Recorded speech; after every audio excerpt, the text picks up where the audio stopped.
नमः श्रीमदानन्दतीर्थभगवत्पादाचार्यगुरुभ्यो नमः आपदामपहर्तारं दातारं सर्वसम्पदां लोकाभिरामं श्रीरामं भूयो भूयो नमाम्यहम् श्रीनिवासं जगन्नाथं पद्मावत्याभिराजितं ब्रह्माद्यैर्नुतं वन्दे कुलदेवं रमापतिं बुद्धिर्बलं यशोधैर्यं निर्भयत्वमरोगता जाड्यं वाक्पटुत्वं च हनुमत्स्मरणात् भवेत् गुरुमखिलगुणज्ञं सद्गुणैकादिवासं शमदमपरिनिष्टं सत्त्वनिष्ठं वरिष्ठं सकलसुजनशिष्टं नित्यनिर्धूतकष्टं हयमुखपदनिष्ठं मां भजन्तु प्रपन्नाः नमोऽस्तु तात्विका देवाः विष्णुभक्तिपरायणाः धर्ममार्गे प्रेरयन्तु भवन्तः सर्वैव हि यस्य वाक्कामधेनुं नः कामितार्थान् प्रयच्छति सेवेतं जययोगीन्द्रं कामभाणचिदं सदा समुत्सारितमस्तोमं सन्मार्गं सम्प्रकाश्य च सदा विष्णुपदासक्तं सेवे ब्रह्मण्यभास्करम् ज्ञानभक्त्याद वैराग्य कल्याण गुणशालिनाः लक्ष्मीनारायणमुनिं वन्दे विद्यागुरुं मम अर्तिकल्पितकल्पोऽयं प्रत्यर्तिगजकेसरी व्यासतीर्थगुरुर्भूयात् अस्मदिष्टार्थसिद्धये गुरुवादित्वान्तरवये वैष्णवेन्दीवरेन्दवे श्रीराघवेन्द्रगुरवे नमोऽत्यन्तदयालवे मंत्रालय निवासी मां जागृत्काल सदावतु न्यायमुक्तावली कर्ता स्वप्ने रक्षतु मां सदा रामपादाम्बुजासक्तं राघवेन्द्र गुरुप्रियं मुनीन्द्रयोगिनं सेवे कामितार्थप्रदायकम् अज्ञानतिमिरच्छेदं बुद्धिसम्पत्प्रदायकं विज्ञानविमलं शान्तं विजयाख्यगुरुं भजे शेषांशसुपरायाख्यं दासायज्ञानसेवितं भूसुरोद्धरणेष्टं वा सर्वासरं भजे वादिराजकृपापात्रं शान्तदान्तमहान्तं साधुसम्पत्तिशीलं मम गुरुगोविन्दं विजयापादमूलपर्यन्तं गुरूणामागतिं स्मरेत्तेन विघ्नाः प्रणश्यन्ति सिद्ध्यन्ति च मनोरथाः ब्रह्मरुद्रादिवन्द्यं त्वां भजे वेङ्कटनायकं निवारयस्वानिष्टानि साधयेष्टानि माधव ಶ್ರೀ ಗುರುಭ್ಯೋ ನಮಃ ಹರಿ ಓಂ. ನಿನ್ನೆ ಚಿಂತನೆ ಮಾಡೋ ಹಾಗೆ ವರಾಹದೇವರ ಮತ್ತೆ ಶ್ರೀನಿವಾಸ ದೇವರ ಇಬ್ಬರ ಒಂದು ಎರಡು ಅವತಾರಗಳ ಸಮ್ಮಿಲನ ಒಂದೇ ಕಡೆ ಆಗ್ತದೆ. ಅದಕ್ಕೆ ಪರಮಾತ್ಮ ಹೇಳ್ತಾ ಇದ್ದಾನೆ, ವರಾಹರೂಪಿಯಾದ ಪರಮಾತ್ಮ ಬೇರೆ ಅಲ್ಲ, ಶ್ರೀನಿವಾಸನಾದ ನಾನು ಬೇರೆ ಅಲ್ಲ, ನಮ್ಮಿಬ್ಬರಲ್ಲಿ ಬೇರೆ ಯಾರು ಬೇರೆ ಬೇರೆಯವರು ಇವರು ಒಂದು ಚಿಂತನೆ ಮಾಡಿದ್ರೆ ಅವರಿಗೆ ಖಂಡಿತವಾಗಿ ಅನಿಷ್ಟವಾಗಿದೆ. ಅದಕ್ಕೆ ಭವಿಷ್ಯೋತ್ತರ ಪುರಾಣ ಹೇಳ್ತಾ ಇದ್ದಾರೆ, ಭವಿಷ್ಯದಲ್ಲಿ ಭಗವಂತನ ರೂಪಗಳಲ್ಲಿ ಅವತಾರಗಳಲ್ಲಿ ವ್ಯತ್ಯಾಸ ಇದೆ ಅಂತ ಚಿಂತನೆ ಮಾಡತಕ್ಕಂಥ ಜನ ಬರ್ತಾರೆ. ವೇದವ್ಯಾಸನಾದ ಪರಮಾತ್ಮನನ್ನ ಋಷಿ ಅಂತ ಹೇಳ್ತಾರೆ, ಕಪಿಲನಾದ ಪರಮಾತ್ಮನನ್ನ ಋಷಿ ಅಂತ ಹೇಳಿ ಅವನು ಪರಮಾತ್ಮ ಅಲ್ಲ ಅಂತ ಹೇಳ್ತಾರೆ. ಇನ್ನು ಕೆಲವೊಬ್ರು ರಾಮಾವತಾರ ಶ್ರೇಷ್ಠವಾಗಿದೆ, ಕೃಷ್ಣಾವತಾರ ಶ್ರೇಷ್ಠವಾಗಿಲ್ಲ, ಇನ್ನೊಬ್ರು ರಾಮಾವತಾರ ಅದೇನು ಅಪೂರ್ಣವಾಗಿದೆ, ಕೃಷ್ಣಾವತಾರ ಪೂರ್ಣವಾಗಿದೆ ಅಂತ ಈ ರೀತಿಯಲ್ಲೆಲ್ಲ ಮಾತಾಡ್ತಾರೆ.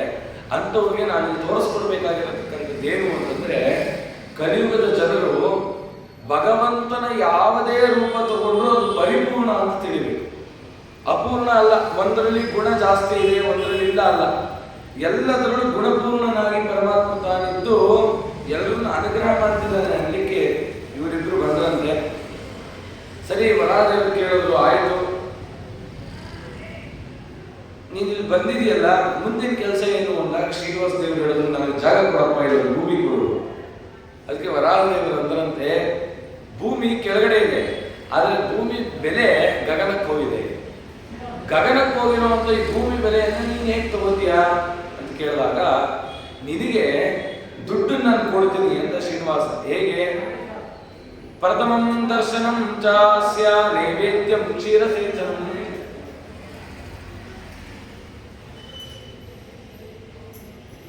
ಇದಮೇವ ವರಂ ದ್ರವ್ಯಂ ದದಾಮಿ ಕರುಣಾನಿಧೇ. ಸ್ವಾಮಿ, ಯಾರ್ಯಾರು ನನ್ನ ದರ್ಶನ ಮಾಡಬೇಕು ಅಂತ ಬರ್ತಾರೋ ಅವರೆಲ್ಲ ಮೊದಲು ನಿನಗೆ ದರ್ಶನ ಮಾಡ್ತಾರೆ. ಮೊದಲು ನಿನಗೆ ಕಾಣಿಕೆ ಆಗ್ತದೆ, ಆಮೇಲೆ ನನ್ನ ಹತ್ರ ಬರ್ತದೆ. ಅದಕ್ಕೆ ಶ್ರೀನಿವಾಸ ಹೇಳಿದ, ಕಲಿಯುವ ಜನರು ಹೀಗೆ ಮಾಡ್ತಾರೆ. ಜಾಗ ಯಾವ್ದೋ ಆಗಿರುತ್ತೆ, ನಾನು ಬಿಲ್ಡಿಂಗ್ ಕಟ್ತೀನಿ, ನಾನು ಫಸ್ಟ್ ಫ್ಲೋರಲ್ಲಿ ಇರ್ತೀನಿ, ಗ್ರೌಂಡ್ ಫ್ಲೋರ್ ನಿಂಗೆ ಬಾಡಿಗೆ ಬರಲಿ ಅಂತ ಜನ ಮಾಡ್ತಾರೆ. ಹಾಗೆ ನಿನ್ನ ಜಾಗ ನಾನು ತಗೋತೀನಿ, ಲಾಭ ನೀನು ತಗೋ. ಅದಕ್ಕೆ ದಾಸ್ ಹೇಳಿದ್ರು,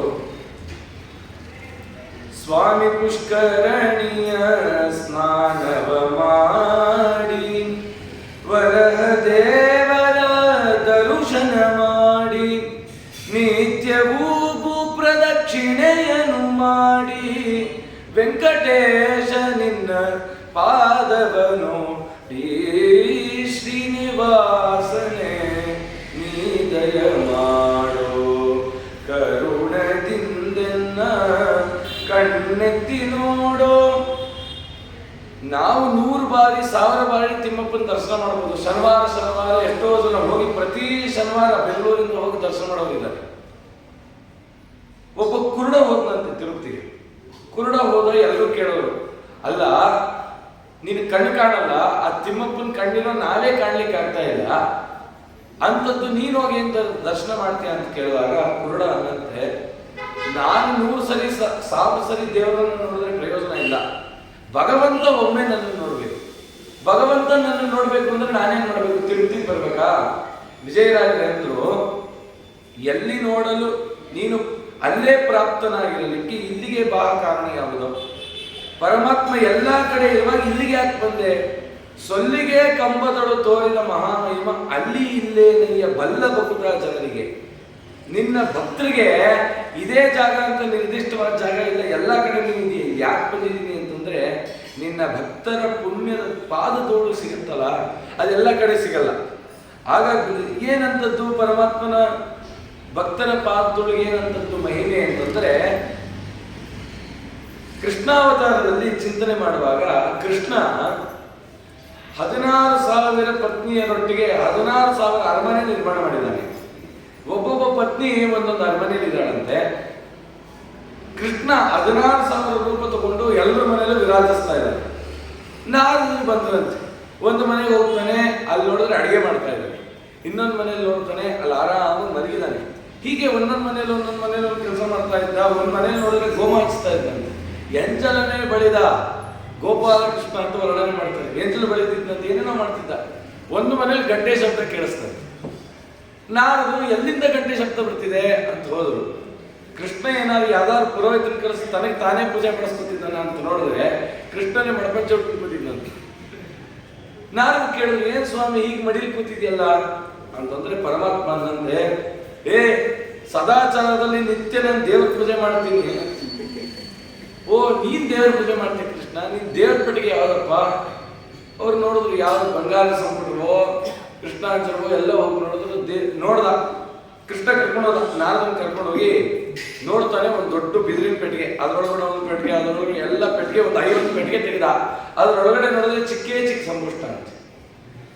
ಚಿಕ್ಕ ಸಂಪುಷ್ಟದಲ್ಲಿ ನಾರದ್ರು ಕೇಳಿದ್ರು, ನೀನ್ ಯಾವ ಸಾಲಿಗ್ರಾಮ ಇಟ್ಕೊಂಡು ಪೂಜೆ ಮಾಡ್ತಿದ್ದೆ ಮಹಾನ್ ಭಾವ ಅಂತಂದ್ರೆ, ಅದನ್ನು ತೆಗೆದು ತೋರಿಸಿದಂತ ಕೃಷ್ಣ. ಬರೀ ಮೃತ್ತಿಗೆ ಇತ್ತಂತೆ. ಏನಿದು ಮೃತ್ತಿಗೆ ಅಂತಂದ್ರೆ, ನಾನು ಎಲ್ಲಿದ್ದೀನಿ? ನನ್ನ ಭಕ್ತರ ಪಾದ ಧೂಳಲ್ಲಿ ನಾನಿದ್ದೀನಿ ಅಂದ ಮೇಲೆ ಏನಂತ ಚಿಂತನೆ ಮಾಡಬೇಕು? ಅದಕ್ಕೆ ಏನಕ್ಕೆ ಈ ವಿಚಾರವನ್ನು ಹೇಳ್ತಾರೆ ಅಂತಂದ್ರೆ, ಶ್ರೀನಿವಾಸ ಹೇಳ್ತಾ ಇದ್ದಾನೆ, ನೀವು ವರಹದೇವರ ದರ್ಶನ ಮಾಡದೆ ನನ್ನ ಹತ್ರ ಬಂದರೆ ನಾನು ನಿಮ್ಮನ್ನ ನೋಡಲ್ಲ. ಯಾಕೆಂದ್ರೆ ನಾನು ವರಹದೇವರಿಗೆ ಮಾತು ಕೊಟ್ಟಿದ್ದೀನಿ, ಯಾರು ವರಹದೇವರ ದರ್ಶನ ಮಾಡಿ ನೀವು ವರಹದೇವರನ್ನ ನೋಡಿ ನಾನು ನಿಮ್ಮನ್ನು ನೋಡ್ತೀನಿ ಅಂತ ಶ್ರೀನಿವಾಸ ಹೇಳಿದ. ವೆಂಕಟೇಶ ನಿನ್ನ ಪಾದವನ್ನು ನೋಡಿ ಸ್ವಾಮಿ ನೀವು ಕರುಣೆಯಿಂದ ನನ್ನನ್ನು ನೋಡಿ. ಅಲ್ಲ ಮತ್ತೆ ನಾವು ನೋಡಿದ್ರೆ ಪ್ರಯೋಜನ ಇಲ್ಲ ಅಂದ್ರಲ್ಲ, ಏನಿದು? ಇಷ್ಟು ಕಷ್ಟ ಪಡ್ಕೊಂಡು ಹೋದ್ವಿ, ಬೆಟ್ಟ ಹತ್ತಿದ್ವಿ, ಎಲ್ಲ ಮಾಡಿದ್ವಿ, ಅದು ನಿಜ. ದೇವ್ರ ಮುಂದೆ ಎಷ್ಟೊತ್ತು ನಿಂತಿದ್ವಿ ಅಂದ್ರೆ 5 ರಿಂದ 10 ಸೆಕೆಂಡ್. ಆ 10 ಸೆಕೆಂಡ್ ದೇವರನ್ನು ನೋಡಿ ಹೊರಗಡೆ ಬನ್ನಿ, ದೇವ್ರು ಹೇಗಿದ್ದಾನೆ ಅಂತ ನೆನಪಾಗ್ತಾನ? ಅವನ ಮುಖಾರವಿಂದ ಹೇಗಿತ್ತು ಅದು ಹೊರಟೇ ಹೋಯ್ತು. ಅದಕ್ಕೆ ಶ್ರೀನಿವಾಸ ಹೇಳದ, ನೀವು ಯಾವಾಗ ತಿರುಪತಿಗೆ ಹೋಗ್ಬೇಕು ಅಂತ ಸಿದ್ಧ ಆದ್ರಲ್ಲ, ಅವಾಗಲೇ ನಾನು ನಿಮ್ಮ ಹೃದಯ ಕಮಲದಲ್ಲಿ ಬಂದ್ಬಿಟ್ಟಿದ್ದೀನಿ. ಮನೆಯಿಂದ ಹೊರಟಾಗಿಂದ ಶ್ರೀನಿವಾಸ ಹೀಗಿದ್ದಾನೆ, ಶಂಖಚಕ್ರಗಳನ್ನು ಹಿಡಿದಿದ್ದಾನೆ, ಇಡೀ ಜಗತ್ತನ್ನ ಮೋಹಿಸ್ತಾ ಇದ್ದಾನೆ, ಜಗನ್ಮಂಗಲ ರೂಪ ಅಂತ ಹೇಳಿ ಆ ರೂಪವನ್ನ ಎಲ್ಲಿ ಬಂದು ನೋಡ್ತಿರ್ತೀವಿ ಅಂದ್ರೆ ಆ ಲೈನಲ್ಲೆಲ್ಲ ಅದೇ ಚಿಂತನೆ ಮಾಡ್ತೀವಿ. ಕರ್ಕೊಂಡು ಹೋದವ್ರಿಗೆಲ್ಲ ಅದೇ ಹೇಳ್ತೀವಿ, ಹೀಗೆ ನನ್ನ ಶ್ರೀನಿವಾಸ ಹೀಗಿದ್ದಾನೆ. ಆದ್ರೆ ಅವ್ನು ನೋಡಿದ ತಕ್ಷಣ ಮಾಯ ಆಗ್ಬಿಡ್ತೀವಿ. ಅದಕ್ಕೆ ಶ್ರೀನಿವಾಸ ಹೇಳಿದ್ರು, ನನ್ನ ದರ್ಶನ ಕೊಡ್ರಲ್ಲ, ನಾನು ದರ್ಶನ ಹೊರಟಿದ ತಕ್ಷಣದಲ್ಲೇ ನಿಮ್ಮ ಹೃದಯ ಕಮಲದಲ್ಲಿ ಬಂದೆ. ಯಾರು ನನ್ನನ್ನು ಮತ್ತೆ ಪುನಃ ಮನೆ ಕರ್ಕೊಂಡು ಹೋಗ್ತಾರೆ ಅವ್ರಿಗೆ ಮಾತ್ರ ನಾನು ಮನಸ್ಸಿನಲ್ಲಿ ಉಳಿದೆ. ಯಾರು ಇಲ್ಲೇ ಬಿಟ್ಟು ಹೋಗ್ತಾರೆ ಅವ್ರಿಗೆ ನಾನು ಇಲ್ಲೇ ಬಿಟ್ಟು ಕಳಿಸಿದೆ. ಅದರ ಅರ್ಥ ಏನು ಅಂತಂದ್ರೆ, ಬೆಟ್ಟವನ್ನ ಹತ್ತಿದ್ವಿ.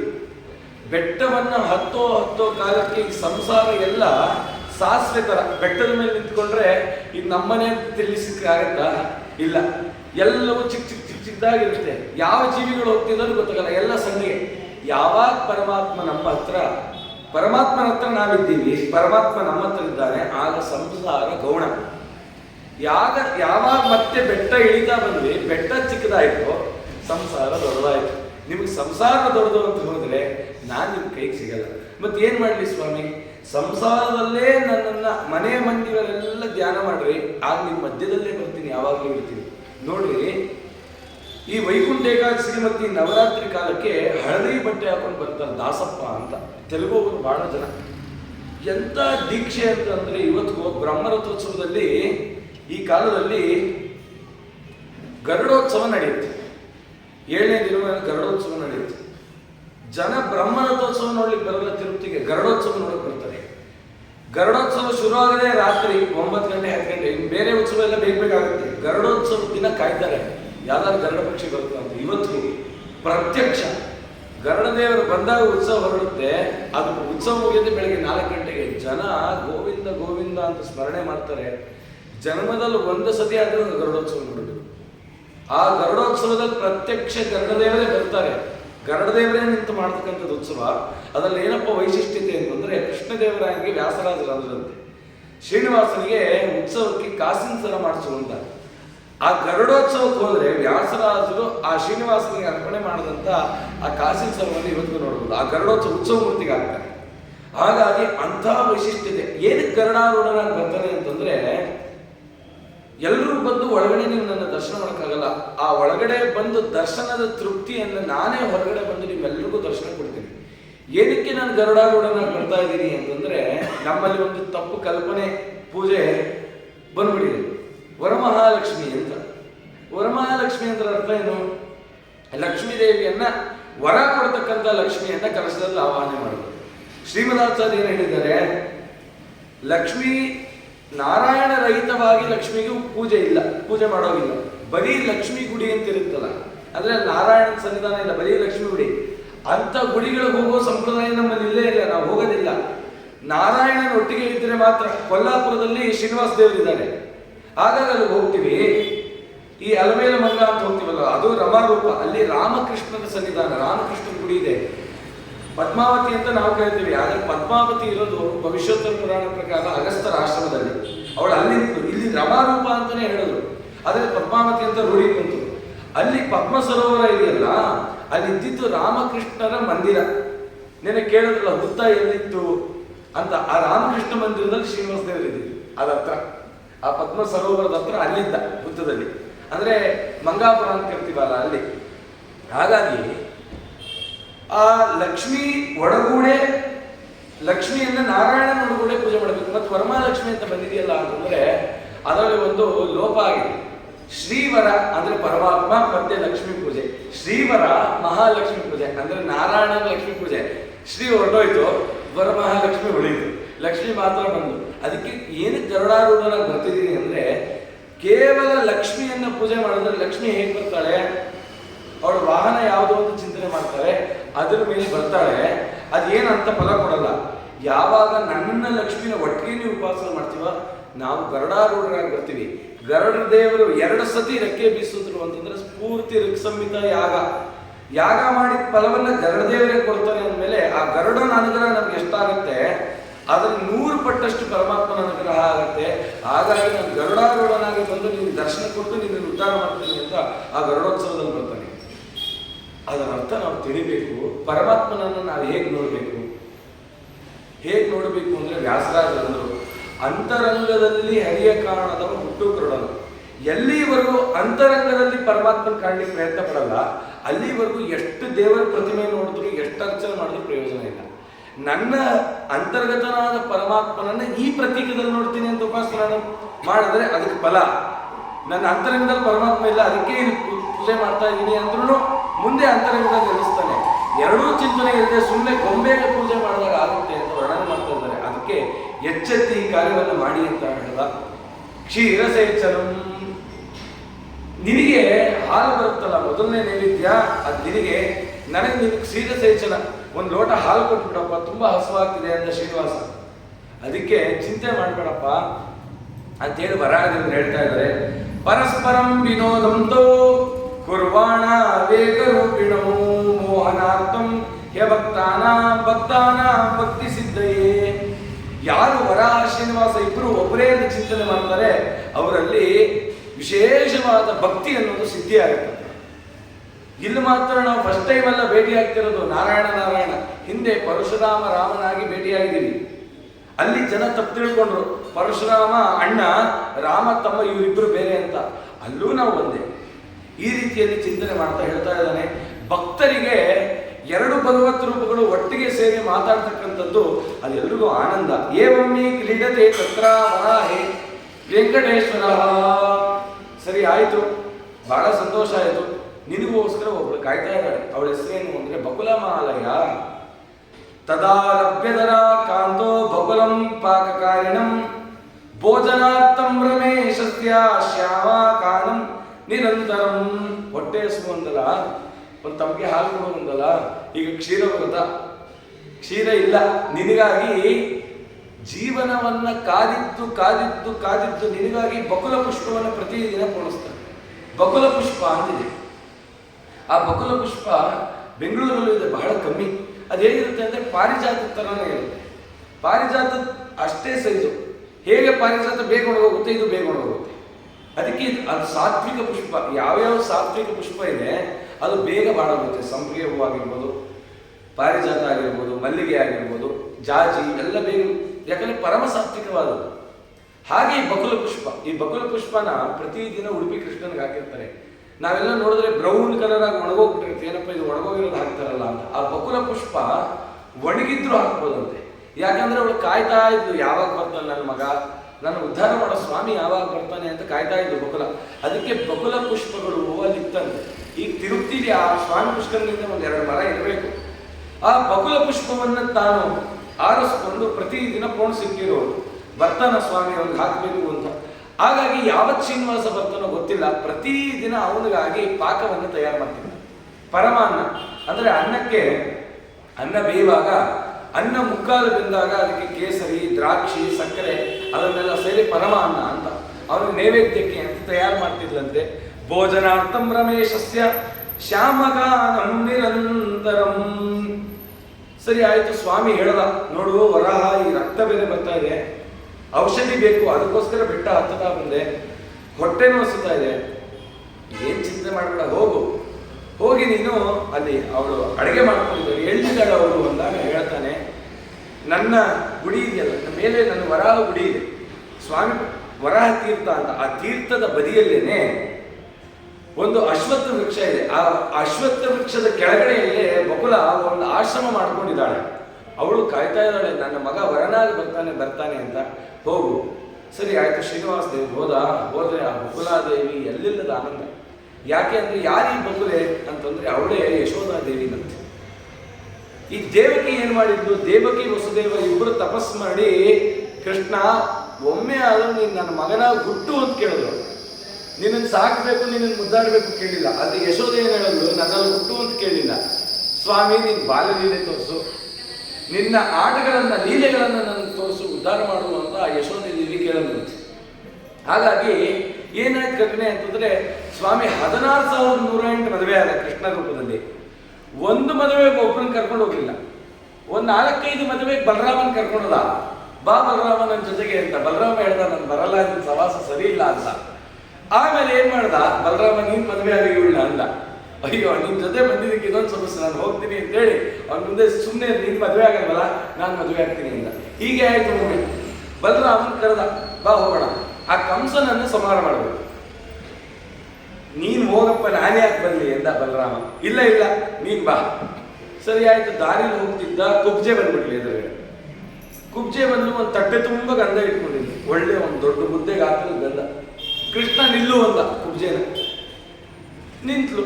ಯಾರಿಗೆ ತಗೊಂಡು ಹೋಗ್ತಿದ್ಯಾ ಈ ಗಂಧ? ನಾನು ಕಂಸನಿಗೆ ತಗೊಂಡು ಹೋಗ್ತಾ ಇದ್ದೀನಿ. ಆ ಕಂಸ ರಾಕ್ಷಸ ಅಂತ ಗೊತ್ತು ತಾನೆ, ಅವನಿಗೆ ಯಾಕೆ ತಗೊಂಡು ಹೋಗ್ತಿದೀಯ? ಇಲ್ಲ, ನಾನು ಕಂಸನಿಗೆ ಅಂತ ಕೊಡ್ತಾ ಇಲ್ಲ, ಕಂಸನ ಅಂತರ್ಯಾಮಿಯಾಗಿ ಕೃಷ್ಣ ಇದ್ದಾನೆ ಅಂತ ಕೊಡ್ತಾ ಇದ್ದೀನಿ. ಅಬಾಬಾಬಾಬಾ, ಎಂತ ಅನುಸಂಧಾನ ನಿಂದು. ನೀನು ಯಾಕೆ ತ್ರಿವಕ್ರೆ ಆದ? ನೀನು ಯಾಕೆ ಮೂರು ಕಡೆ ಬರ್ಬಿಟ್ಟಿದೀಯ ಗೊತ್ತಾ? ಯಾಕೆ ಅಂದ್ರೆ ದುಷ್ಟರಿಗೆ ಉತ್ತಮವಾದದನ್ನು ಕೊಟ್ಟರೆ ಪ್ರಾರಬ್ಧ ನಮ್ಗಂಟುತ್ತಂತೆ, ಅವ್ರು ಮಾಡಿದ ಪಾಪ ನಮ್ಗಂಟುತ್ತೆ. ಅದಕ್ಕೆ ಪಾತ್ರ ನೋಡಿ ಯೋಗ್ಯವಾದ ವಸ್ತುಗಳನ್ನು ಕೊಡಬೇಕು, ಎಲ್ಲರೂ ಕೊಟ್ಬಿಡೋದಲ್ಲ ಅಂತ. ಸರಿ ಆಯ್ತು, ಕೃಷ್ಣ ಆ ಕಂಸನ ಅಂತರ್ಯಾಮಿಯಾದ ಕೃಷ್ಣನ ಕೊಡಬೇಕು ಅಂದ್ರಲ್ಲ, ನಾನೇ ಕೃಷ್ಣ ಪ್ರತ್ಯಕ್ಷ ಬಂದಿದ್ದೀನಿ, ನನಗೆ ಕೊಡ್ತೀಯಾ? ಒಂದು ಕ್ಷಣ ಯೋಚನೆ ಮಾಡಿಲ್ಲ, ಕೃಷ್ಣಾರ್ಪಣ ಅಂತ ಕೊಟ್ಬಿಟ್ಲ. ಸರಿ, ಬಲರಾಮ ಪಕ್ಕದಲ್ಲೇ ನಿಂತಿನ ನೋಡ್ತೀನ, ನೀವು ಏನ್ ಚೇಷ್ಟೆ ಕೃಷ್ಣಂದು. ಆ ಗಂಧ ಅಟ್ಟು ತಾನು ಬಳಕೊಂಡ್ಬಿಟ್ಟ. ಅಯ್ಯೋ ಅಣ್ಣ ನೀನು ಬಂದಿದ್ಯಾ ಅಲ್ವಾ ಅಂತ ಹೇಳಿ ಮಿಕ್ಕಿದ್ದನ್ನು ಬಳದಂತೆ. ಈ ಹಣೆ ಬರ ನನಗೆ ಯಾಕೆ ಬೇಕಿತ್ತು ಅಂದ ಬಲರಾಮ. ನೋಡ್ದ, ಅಣ್ಣನ ಮೊದಲು ಕೊಡ್ಬೇಕಿತ್ತು, ಅದು ತೋರಿಸ್ತಾ ಇದ್ದಾನೆ. ನಾನು ತಗೊಂಡು ಮಿಕ್ಕಿದ್ದನ್ನೇ ಶೇಷದೇವರು ಸ್ವೀಕಾರ ಮಾಡಿದವರು. ಸರಿ ಆಯ್ತು, ಎಲ್ಲ ಆಯ್ತು. ಕೃಷ್ಣ ಹೇಳ, ನಾನು ಹೊರಟಿದ್ದೀನಿ, ಒಳ್ಳೆ ಮಂಗಳ ಕಾರ್ಯಕ್ಕೆ ಹೊರಟಿದ್ದೀನಿ, ಗಂಧವನ್ನು ಕೊಟ್ಟಿದ್ಯಾ, ಕಂಸನನ್ನು ಸಂಹಾರ ಮಾಡಬೇಕು, ಹೊರಡ್ತೀನಿ. ಸರಿ, ಹೆಜ್ಜೆ ಇಟ್ಟ ಮುಂದೆ, ಒಂದೆರಡು ಹೆಜ್ಜೆ ಮುಂದೆ ಇಟ್ಟಿದ ತಕ್ಷಣ ಕುಬ್ಜೆ ಕರೆದಂತೆ, ಕೃಷ್ಣ ಅಂತ ಕರೆದ. ಹಿಂದೆ ತಿರುಗಿದ, ಏನಮ್ಮ ನಿಂದು? ಬಲರಾಮ ಪಕ್ಕದಲ್ಲೇ ಇದ್ದಾನೆ. ಹೇಳುದಂತೆ ಕುಬ್ಜೆ, ಕೃಷ್ಣ ನನ್ನ ಮದುವೆ ಆಗತ್ತ. ನಕ್ಬಿಟ್ಲು. ಈ ಕೃಷ್ಣ ಮತ್ತೆ ಬಲರಾಮ ಇಬ್ಬರು ನೋಡೋಣ, ಏನೋ ಪಾಪದವಳು ಅಂತ ಗಂಡ ತಗೊಂಡವಳು ಉದ್ಧಾರ ಮಾಡೋಣ ಅಂದ್ರೆ ನನ್ನೇ ಮದುವೆ ಆಗು ಅಂತಾರೆ. ನನ್ನ ಮದುವೆ ಆಗ್ಬೇಡ, ನಮ್ಮ ಅಣ್ಣನ ಮದುವೆ ಆಗು. ಬಲರಾಮ ನಿನ್ ಸಮಸ್ಯೆ ಬೇಡ, ನಾನು ಕಂಸನ ಹತ್ರ ಹೋಗಿದ್ದು ನಿನ್ ಬಾ ಅಂತ ಹೊರಟ್ಬಿಟ್ಟ. ಸರಿ ಆಯ್ತು, ಯಾರು ಪರಮಾತ್ಮನಿಗೆ ಭಕ್ತಿಯಿಂದ ಏನಾದ್ರು ಅರ್ಪಣೆ ಮಾಡಿದ್ರೆ ಅವ್ರ ಕೈನ ಬಿಡಲ್ಲ ಅಂತ. ಇವಳಿಗೂ ಹಂಗೆ ಆಯಿತು. ನನ್ನ ಉದ್ಧಾರ ಮಾಡ್ತಾನೆ ಕೃಷ್ಣ ಅಂತ ಚಿಂತನೆ ಮಾಡಿದ್ರು. ಅವಳು ಎರಡು ಕಾಲುಗಳ ಮೇಲೆ ತನ್ನ ಕಾಲಿಟ್ಟನಂತೆ ಕೃಷ್ಣ. ತನ್ನ ಕಾಲಿಟ್ಟು ತನ್ನ ಮುಖವನ್ನು ಮೇಲೆತ್ತಿದ್ರೆ ಆ ತ್ರಿವಕ್ರೆ ಆದವಳು ತ್ರಿಭಂಗಿಯಾಗಿದ್ದ ಕುಬ್ಜೆಯ ತನು ಎತ್ತಿ ನವಯೌವನೆಯ ಮಾಡಿದೆ ಎಂದೆಯೋ. ಆ ತ್ರಿವಕ್ರೆಯಾಗಿದ್ದ ಕುಬ್ಜೆಯ ತನುವನ್ನು ಎತ್ತಿ ಅವಳನ್ನು ಎಂತ ಸೌಂದರ್ಯವತಿ ಮಾಡ್ದ ಅಂತಂದ್ರೆ ಕೃಷ್ಣನಿಗೆ ಅವಾಗ 12 ವರ್ಷ, ಅವಳಿಗೆ 30 ವರ್ಷ. ಆ 30 ವರ್ಷ ಆಗಿದ್ದವಳ ಅವನಂತೆ ಬಾಲ್ಯಾವಸ್ಥೆ ಕರ್ಕೊಂಡು ಬಂದ್ಬಿಟ್ಟಂತೆ ಕೃಷ್ಣ. ಅವಾಗ ಅವಳಿಗೆ ನಂಬಿಕೆ ಬಂತು. ನೋಡ್ದ, ಕೃಷ್ಣ ನನ್ನ ಸೌಂದರ್ಯವನ್ನು ಕೊಟ್ಟಿದ್ದಾನೆ ಅಂದ್ರೆ ಇನ್ನು ನನ್ನ ಕೈ ಬಿಡಲ್ಲ, ನಾನು ಉದ್ಧಾರ ಮಾಡ್ತಾನೆ ಅಂತ ಹೇಳಿ ಕೇಳಿದ್ರು. ಕೃಷ್ಣ ನಾನು ಉದ್ಧಾರ ಮಾಡ್ತೀಯ ಅಂದ್ರೆ ಕೃಷ್ಣ ಹೇಳ್ದ, ಕಂಸನನ್ನ ಸಂಹಾರ ಮಾಡಬೇಕು, ಅಲ್ಲಿವರೆಗೂ ಟೈಮ್ ಕೊಡು, ಕಂಸನ್ ಸಂಹಾರ ಮಾಡಿ ಬಂದು ನಿನ್ನನ್ನು ವಿವಾಹ ಮಾಡ್ಕೊತೀನಿ. ಯಾಕೆ ಟೈಮ್ ಕೇಳಲ್ಲ ಅಂತಂದ್ರೆ ಅವಳಲ್ಲಿ ಲಕ್ಷ್ಮೀ ರೂಪ ಜಾಗೃತ ಆಗಲಿ ಅಂತ ಆ ಸಂದರ್ಭ ಕೊಟ್ಟಂತೆ. ಹಾಗೆ ಈ ಥರ ಎಷ್ಟೋ ವಿವಾಹ ಮಾಡ್ಕೊಂಡ, ಯಾರನ್ನೂ ಕರ್ಕೊಂಡು ಹೋಗಿಲ್ಲ. ಆ ರುಕ್ಮಿಣಿ ಕಲ್ಯಾಣ ಆಯ್ತು, ಅಲ್ಲ ಬರೀ ಗಲಾಟೆ ಜಗಳಗಳಲ್ಲೇ. ಸರಿ ಆಯ್ದ, ಹೋದ, ಮದುವೆ ಆದ, ಈ ರೀತಿ. ಅದಕ್ಕೆ ಆ ಯಶೋಧ ಕೇಳಿದ್ರು, ನಿನ್ನ ಬಾಲ್ಯದಲ್ಲಿ ಎತ್ತಿ ಮುದ್ದಾಡದವಳು ನಾನು, ಆದ್ರೆ ನನ್ನನ್ನು ಒಮ್ಮೆನೂ ನೀನು ಮದುವೆ ಕರ್ಕೊಂಡು ಹೋಗಿಲ್ಲ, ನೀನು ಮದುವೆ ನೋಡಿರ್ಬೋದ ಅನ್ನೋ ದುಃಖ ಆಯ್ತು. ಅದಕ್ಕೆ ಕೃಷ್ಣ ಹೇಳದ, ಚಿಂತೆ ಮಾಡಬೇಡ, 28ನೇ ಕಲಿಯುಗದಲ್ಲಿ ನಾನು ವರರೂಪವನ್ನು ತಾಳು ಬರ್ತೀನಿ, ನಿನ್ನ ಉದ್ಧಾರ ಮಾಡ್ತೀನಿ ಅಂತ. ಆಗ ಅವಳು ಕೇಳಿದ್ರು, ಒಮ್ಮೆ ಆದರೂ ಒಂದು ದರ್ಶನ ಕೊಡು. ಅವಳೆಲ್ಲ ಹೇಳಿದ್ರು, ನಾನು ಎಂಥ ಸೌಭಾಗ್ಯವತಿ ಯಶೋಧೆ ಅಂತಂದ್ರೆ, ಪ್ರಾಯಶಃ ವೇದಶಾಸ್ತ್ರಗಳು ವರ್ಣನೆ ಮಾಡೋಕ್ಕಾಗಿದ್ದನ್ನ ದಾಸರು ಎಷ್ಟು ಚೆನ್ನಾಗಿ ವರ್ಣನೆ ಮಾಡಿದ್ರು ಅಂತಂದ್ರೆ ಒಂದು ಕೃತಿಯಲ್ಲಿ ಹೇಳ್ತಾರೆ, ಏನು ಸುಕೃತವ ಮಾಡಿದಳು ಯಶೋಧೆ. ಯಶೋಧೆಗಿರುವಂಥ ಸೌಭಾಗ್ಯ ಪ್ರಾಯಶಃ ಯಾರೂ ಕಂಡಿಲ್ಲ, ಎಲ್ಲೂ ಇಲ್ಲ. ಹೇಗೆ ಮಾಡಿದ್ರು? ಗಂಗಾ ಜನಕಗೆ ಗಡಿಗೆ ನೀರೆರೆವಳಂತೆ, ಮಂಗಳಾಂಗಗೆ ಬಾಮೆ ಶೃಂಗರಿ ಬಳಂತೆ. ಗಂಗಾ ಜನಕಗೆ ಒಂದು ಗಡಿಗೆ ನೀರು ಹಾಕ್ತಾಳಂತೆ. ಅದಕ್ಕೆ ತುಂಬಾ ಚೆನ್ನಾಗಿ ವರ್ಣನೆ ಮಾಡೋದು. ಗಂಗೆ ಹುಟ್ಟಿದ್ದೆಲ್ಲಿ? ಪರಮಾತ್ಮನ ಪಾದದಿಂದ. ನಮ್ಮ ಮನೆಗೆ ಯಾರೋ ಸದ್ಬ್ರಾಹ್ಮಣರು ಬನ್ನಿ ಅಂತ ಕರಿತೀವಿ, ಅವ್ರನ್ನ ಚೇರ್ ಮೇಲೆ ಕೂರಿಸಿ ಅವ್ರ ಪಾದ ತೊಳೆದು, ಆಚಾರ್ಯ ನಮ್ಮಲ್ಲಿ ಏನು ಸಂಪ್ರದಾಯ ಅಂದರೆ ನಿಮ್ಮ ಪಾದದಿಂದ ನಿಮ್ಮ ತಲೆಗೆ ಹಾಕ್ತೀವಿ ಅಂತ ಹೇಳಿದ್ರೆ ಬಿಡ್ತಾರ? ಕಪಾಳಕ್ಕೆ ಬಿಡ್ತಾರೆ. ಅಲ್ಲ, ನನ್ನ ಕಾಲ ತೊಳೆದಿದ್ದ ನೀರನ್ನ ನನಗೆ ಪ್ರಶ್ನೆ ಬರ್ತೀನಿ, ಆದರೆ ಪರಮಾತ್ಮನಿಗೆ ಅವನ ಕಾಲದು ಉಗಮಿಸಿದಂಥ ಗಂಗೆನ ಮತ್ತೆ ಅವನ ತಲೆಗೆ ಹಾಕೋದು ಅಂದ್ರೆ ಅರ್ಥ ಏನು? ಅದಕ್ಕೆ ಈ ಭವಿಷ್ಯೋತ್ತರ ಪುರಾಣದಲ್ಲಿ ಆಕಾಶ ಗಂಗಾ ಅಂತಿದೆಯಲ್ಲ, ಅದಕ್ಕೆ ವಿಯತ್ ಗಂಗಾ ಅಂತ ಕರೆಯೋದು. ಅದರ ಅರ್ಥ ಏನು ಅಂತಂದ್ರೆ, ಗಂಗೆಗೆ ಅವಳು ಉಪಾಸನೆ ಮಾಡುವಂತ ಭಗವತ್ ರೂಪದ ಹೆಸರು ಗಂಗಾ ಅಂತ. ಪರಮಾತ್ಮನಿಗೆ ಗಂಗೆ ಅಂತ ಹೆಸರು. ಆ ಗಂಗೆಗೆ ಏನಪ್ಪಾ ಅಂತ ಕರೀತಾರೆ ಶಾಸ್ತ್ರದಲ್ಲಿ ಅಂದ್ರೆ ತೀರ್ಥಪಾದ ಅಂತ ಕರೀತಾರೆ. ಪರಮಾತ್ಮನಿಗೆ ತೀರ್ಥಪಾದ, ಅವನ ತಲೆಯಿಂದ ಪಾದದವರೆಗೂ ಜಲರೂಪದಲ್ಲೇ ಇದ್ದಾನೆ. ಅದಕ್ಕೆ ಗಂಗಾಂಬೋ ನಾತ್ರ ಸಂಶಯ ಸಯೇವ ದ್ರವರೂಪೇಣ, ದ್ರವರೂಪದಲ್ಲಿ ಜಲರೂಪದಲ್ಲಿದ್ದಾನೆ. ಗಂಗಾಂಬೋ ನಾತ್ರ ಸಂಶಯ, ಅವನೇ ಗಂಗೆ. ಆ ಗಂಗೆಯನ್ನ ಉಪಾಸನೆ ಮಾಡೋದ್ರಿಂದ ಅವಳು ಗಂಗಾ ಅಂತ ಹೆಸರು ಮಾಡಿ. ಹಾಗಾಗಿ ಕೃಷ್ಣನಿಗೆ ಯಾವ ನೀರು ಹಾಕಬೇಕು ಅಂತಂದ್ರೆ ಅವನದೇ ಒಂದು ರೂಪದ ಗಂಗಾ ಎಂಬ ಒಂದು ರೂಪವನ್ನ ಪರಮಾತ್ಮನಿಗೆ ಅಭಿಷೇಕ ಮಾಡಿದ್ರು. ಎಂತ ಸೌಭಾಗ್ಯ! ಗಂಗಾ ಜನಕಗೆ ಗಡಿಗೆ ನೀರೆಲೆ ಬಳಂತೆ, ಮಂಗಳಾಂಗಗೆ ಬಾಮೆ ಶೃಂಗರಿ ಬಳಂತೆ. ತಿರುಪ್ತಿಲಿ ಶ್ರೀನಿವಾಸ ದೇವರಿಗೆ ವರ್ಣನೆ ಮಾಡುವಾಗ ಅಂದ್ರು, ಶ್ರೀನಿವಾಸ ದೇವರಿಗೆ ಯಾವ ಆಭರಣ ಹಾಕಲೇ ಬೇಕಾಗಿಲ್ಲ ಅಂತ. ಯಾಕಂದ್ರೆ ಆ ಮೂಲ ವಿರಾಟದಲ್ಲಿ ಎಲ್ಲ ಆಭರಣಗಳು ಇದೆಯಂತೆ. ಕೌಸ್ತುಭದಿಂದ ಹಿಡಿದು ಶ್ರೀವತ್ಸ ಚಿಹ್ನೆ ಪ್ರತಿಯೊಂದು ಅದೇ ವಿರಾಟದಲ್ಲಿದೆ. ಅದು ನಮಗೆ ಕಾಣಿಸ್ತಿಲ್ಲ ಅಂತ ಮೇಲೆ ಹಾಕ್ತಾ ಇದೀವಿ. ಹಾಗಾಗಿ ಮಂಗಳ ಮಯನಾದ ಪರಮಾತ್ಮನಿಗೆ ನೀವೇನು ಆಭರಣ ಅರ್ಪಣೆ ಮಾಡ್ತೀರಾ? ಪರಮಾತ್ಮ ಅನಂತನ ವ್ರತವೋ ಸತ್ಯನಾರಾಯಣ ವ್ರತ ಮಾಡುವಾಗ ಹೇಳ್ತೀವಿ, ಎಲ್ಲ ವಜ್ರ ವೈಡೂರಿಗಳಿಂದ ಯುಕ್ತನಾಗಿ ಸ್ವಾಮಿ ಬಂದಿದ್ದಾನೆ ಅಂತ. ಅವನು ವಜ್ರ ವೈಡೂರಿ ಹಾಕೊಂಡಿರುವಾಗ ನಮ್ಮ ಪುಷ್ಪವನ್ನು ತಾನು ಸ್ವೀಕಾರ ಮಾಡ್ತಾನ ಅಂತ ಪ್ರಶ್ನೆ ಮಾಡ್ತಾ ಹೇಳ್ತಾ ಇದ್ದಾರೆ. ಪರಮಾತ್ಮನಿಗೆ ಪುಷ್ಪ, ಮಂಗಳಾಂಗನಾದ ಪರಮಾತ್ಮನಿಗೆ ಪುಷ್ಪ ಅರ್ಪಣೆ ಮಾಡ್ತಿರಲ್ಲ, ಅದು ಫಲ ಗೊತ್ತಿದೆ ನಿಮಗೆ ಅಂತ ಕೇಳಿ ಭವಿಷ್ಯೋತ್ತರ ಪುರಾಣ. ಹೇಮಾಂಗ ಅಂತ ಒಬ್ಬ ರಾಜ ಇದ್ದ. ಅವನೇನ್ ಮಾಡ್ದ ಅಂತಂದ್ರೆ ಎಷ್ಟು ನಕ್ಷತ್ರಗಳಿದೆ ಅಷ್ಟು ನಕ್ಷತ್ರದಷ್ಟು ದಾನಗಳನ್ನು ಮಾಡಿದ್ರು. ಅವನು ಮಾಡಿದಷ್ಟು ದಾನ ಯಾರು ಮಾಡಿಲ್ಲ. ಆದ್ರೆ ಅವನೇನು ಚಿಂತನೆ ಮಾಡ್ದ ಅಂತಂದ್ರೆ ಎಲ್ಲರೂ ಎಲ್ಲ ದಾನ ಮಾಡಿದ್ದಾರೆ, ನೀನೇನು ಜಲದಾನ ಮಾಡಬೇಕಾಗಿಲ್ಲ, ಯಾಕಂದ್ರೆ ಜಲ ಎಲ್ಲ ಕಡೆ ಸಿಗುತ್ತೆ ಅಂತ ಜಲದಾನ ಮಾಡಲಿಲ್ಲ. ಸರಿ, ಏನಾಯ್ತು? ಅವನು ಮೃತನಾದ ಹೀಗೆ ಎಲ್ಲ ಕಾಲ ಕಳೀತು, ಸ್ವರ್ಗ ಪ್ರಾಪ್ತಿ ಆಯಿತು. ಆಗ ಬ್ರಹ್ಮದೇವರಂದ್ರು, ನೀನು ಎಲ್ಲ ದಾನ ಮಾಡಿದ್ದೀಯ, ಜಲದಾನ ಅನ್ನದಾನವನ್ನು ಮಾಡಿಲ್ಲ. ಹಾಗಾಗಿ ನಿನ್ನ ಪ್ರಾಯಶ್ಚಿತ್ತ ಏನು ಅಂತಂದ್ರೆ ನಿನ್ನ ದೇಹ ರಾಜನಾಗಿ ನಿನ್ನ ದೇಹ ಸ್ಮಶಾನದಲ್ಲಿ ಹೂತಾಕಿಟ್ಟಿದ್ದಾರೆ, ನಿನ್ನ ಶರೀರದಲ್ಲಿ ನೀನೇ ಕ್ರಿಮಿಯಾಗಿ ಹುಟ್ಟಿ ನಿನ್ನ ಮಾಂಸವನ್ನು ನೀನು ತಿನ್ನು. ಸ್ವಮಾಂಸ ಭಕ್ಷಣ. ಅದಕ್ಕೆ ನೈವೇದ್ಯವಾಗದ ಅನ್ನ ಸ್ವಮಾಂಸ ಭಕ್ಷಣ ಅಂತ. ನೈವೇದ್ಯ ಆಗದ ಅನ್ನ ಮಾತ್ರ ಸ್ವಮಾಂಸ ಭಕ್ಷಣ ಅಲ್ಲ. ಸ್ವಮಾಂಸ ಭಕ್ಷಣ ಮಹಾಪಾಪ. ನನ್ನ ಮಾಂಸವನ್ನು ನಾನೇ ತಿನ್ನೋದು ಅಂದ್ರೆ ಅದಕ್ಕಿಂತ ದರಿದ್ರ ಜಗತ್ತಲ್ಲಿ ಇದೆಯಾ? ಅದಕ್ಕೆ ಗರುಡ ಪುರಾಣ ಹೇಳ್ತು, ಊಟ ಮಾಡ್ತೀಯಲ್ಲ ಒಂದು ತುತ್ತು ಮೊದಲನೇ ತುತ್ತು ಎತ್ತಿ ಬಾಯಲ್ಲಿ ಇಟ್ಕೊಂಡೆ, ಕೈ ಎಂಜಲು, ಇದೇ ಎಂಜಲು ಮತ್ತೆ ಅನ್ನಕ್ಕಾಗಿ ನಿನ್ನ ಎಂಜಲನ್ನ ನೀನೇ ತಿಂದ್ರು ಸ್ವಮಾಂಸ ಭಕ್ಷಣ. ಇದಕ್ಕೇನು ಪ್ರಾಯಶ್ಚಿತ್ತ? ಇದಕ್ಕೆ ನರಕ ಪ್ರಾಪ್ತಿ ಅಂತಿದೆ. ನಮ್ಮ ಎಂಜಲನ್ನು ನಾವೇ ತಿಂದ್ರೆ ಪಾಪ ಬರುತ್ತೆ ಅಂದ್ರೆ ಮತ್ತೆ ಹೇಗೆ ಇದನ್ನು ಪರಿಹಾರ ಮಾಡ್ಕೊಂತೀಯ ಅಂತ ಹೇಳುವಾಗ ಹೇಳ್ತು, ಊಟ ಎಲ್ಲ ಆದಮೇಲೆ ಉತ್ತರಾಪೋಷಣ ಅಂತ ತೀರ್ಥವನ್ನು ತಗೋತೀವಿ, ತುಳಸಿ ದಳವನ್ನು ಭಕ್ಷಣೆ ಮಾಡಿದ್ರೆ ಆ ಸ್ವಮಾಂಸ ಭಕ್ಷಣ, ಆ ಊಟದ ದೋಷ ಕೂಡ ನಿವಾರಣೆ ಆಗುತ್ತೆ. ಅದನ್ನು ಮಾಡು ಅಂತ ಹೇಳ್ತು. ಹೇಗೆ ಮಾಡಬೇಕಂತೆ ಊಟ? ಎರಡೂ ಕೈಯಲ್ಲಿ ಮಾಡಬೇಕಂತೆ. ಯಾಕೆ? ವೈಶ್ವಾನರ ಯಜ್ಞ ನಾವು ಯಾರು ಚಿಂತನೆ ಮಾಡೋದಕ್ಕಾಗ್ದಿರೋಂಥ ಒಂದು ಚಿಂತನೆ ತಂದುಕೊಂಡ್ರು ಜಗನ್ನಾಥದಾಸರು ಭೋಜನ ರಸ ವಿಭಾಗ ಸಂಧಿಯಲ್ಲಿ. ಯಜ್ಞ ಮಾಡಬೇಕು ಅಂದ್ರೆ ದರ್ಬೆ ಬೇಕು ಅಂತ ಹೇಳಿದ್ರಿ, ಊಟ ಮಾಡ್ತಾ ಇದೀವಿ, ದರ್ಬೆ ಇಟ್ಕೊಂಡು ಊಟ ಮಾಡ್ತೀರಾ? ಪವಿತ್ರ ಹಾಕೊಂಡು ಊಟ ಮಾಡ್ತಾ ಇದೀವಾ? ಅದಕ್ಕೆ ಅವ್ರು ಚೆನ್ನಾಗಿ ಅಂದ್ರು, ಯಜ್ಞ ಮಾಡಬೇಕಾಗಿರೋದು ಪುರುಷರು, ಈ ಬಾಯಿ ಯಜ್ಞ ತಗೊಂಡ ಸುತ್ತ ಇರೋ ಮೀಸೆ ಇದೆಯಲ್ಲ ಅದೇ ದರ್ಬೆ ಅದು. ಎಂತ ಚಿಂತನೆ ಇದೆ! ಕಂಡಲ್ಲಿ ವಿಶ್ವರೂಪ ಕಾಮರು, ಉಂಡು ಉಣಿಸಿದ್ದೆಲ್ಲ ನಿನ್ನ ಯಜ್ಞವೆಂಬರು ಅಂದ್ರೆ ಇದೆ. ಈ ರೀತಿ ಆಯ್ತು. ಭೋಜನ ಮಾಡಬೇಕು, ಎರಡು ಕೈಯಿಂದ ಮಾಡ್ಬೇಕಂತ ಭೋಜನ. ಎರಡು ಕೈಯಿಂದ ಮಾಡಿದ್ರೆ ಬಿಡ್ತಿಲ್ಲ. ಮಕ್ಕಳೇನಾದ್ರು ಎಡಗೈಯಲ್ಲಿ ತಂದ್ರೆ ಇಟ್ಕೊಂಡ್ರೆ ಪಟ್ಟ ಅಂತ ಕೊಟ್ಟು ಬಲಗೈಯಲ್ಲಿ ಊಟ ಮಾಡುವಂತೀವಿ. ಎರಡೂ ಕೈಯಲ್ಲಿ ಊಟ ಮಾಡ್ಬೇಕು. ಯಾಕಂದ್ರೆ ಯಜ್ಞವನ್ನ ಸುಕ್ಷರ್ವ ಎರಡೂ ಕೈಯಲ್ಲಿ ಇಟ್ಕೊಂಡು ಹೋಮ ಮಾಡ್ತೀವಿ. ಊಟವನ್ನು ಎರಡು ಕೈಯಲ್ಲಿ ಮಾಡೋಣ ಅಂತಂದ್ರೆ ಕಲಿಯುಗದಲ್ಲಿ ಎರಡು ಕೈಯಲ್ಲಿ ಊಟ ಮಾಡೋದು ಅಂತ ಸೂಕ್ತವಾದದ್ದಲ್ಲ. ಅದಕ್ಕೆ ಪಂಚಾವತಿಗಳು ಪ್ರಾಣಾಯ ಸ್ವಾಭಾಸ, ಅದಕ್ಕೆ ಎಡಗೈಯಲ್ಲಿ ಒಂದು ಬೆರಳನ್ನು ಎದೆ ಮೇಲಿಟ್ಟು ಊಟ ಮಾಡ್ತಿದ್ವಿ ಅಂದ್ರೆ ಎರಡೂ ಕೈಯಲ್ಲಿ ಊಟ ಮಾಡೋದಂಗೆ ಲೆಕ್ಕ. ಆದ್ರೆ ನಮ್ಮಲ್ಲಿ ಏನಾಗುವುದು ಅಂತಂದ್ರೆ ಪ್ರಶ್ನೆ ಮಾಡೋದಿಲ್ಲ, ಅಂದ್ರೆ ಇದೇನು ಅಂದ್ರೆ ವಿಚಾರ ಹೇಳೋದಿಲ್ಲ, ಕೇಳಿದ್ರೆ ಬಾಯಿ ಮುಚ್ಕೊಂಡು ಊಟ ಮಾಡೋದು ಅಂತ ಹೇಳ್ತೀವಿ. ಹೀಗಾಗಿದೆ. ಅದಕ್ಕೆ ನಾರದರು ಹೇಳಿದ್ರು ಪ್ರಾರಂಭದಲ್ಲಿ, ವಾದೇ ಜಾಯತೆ ತತ್ವಬೋಧ. ಅಂದ್ರೆ ಒಂದು ಪ್ರಶ್ನೆ ಮಾಡಿ ಅದಕ್ಕೆ ಉತ್ತರವನ್ನು ಪಡೆದ್ರೆ ತತ್ವಬೋಧ ಜ್ಞಾನ ಬರುತ್ತೆ. ಮೌನವಾಗಿ ಅರಿಯದೇ ಮಾಡಿದ್ರೆ ಅದಕ್ಕೆ ಯಾವುದೇ ರೀತಿ ಪ್ರಯೋಜನ ಇಲ್ಲ. ತಿಳಿದು ಬಯಸು. ಸರಿ ಆಯ್ತು, ಇಷ್ಟೆಲ್ಲ ಚಿಂತನೆ ಮಾಡ್ದ.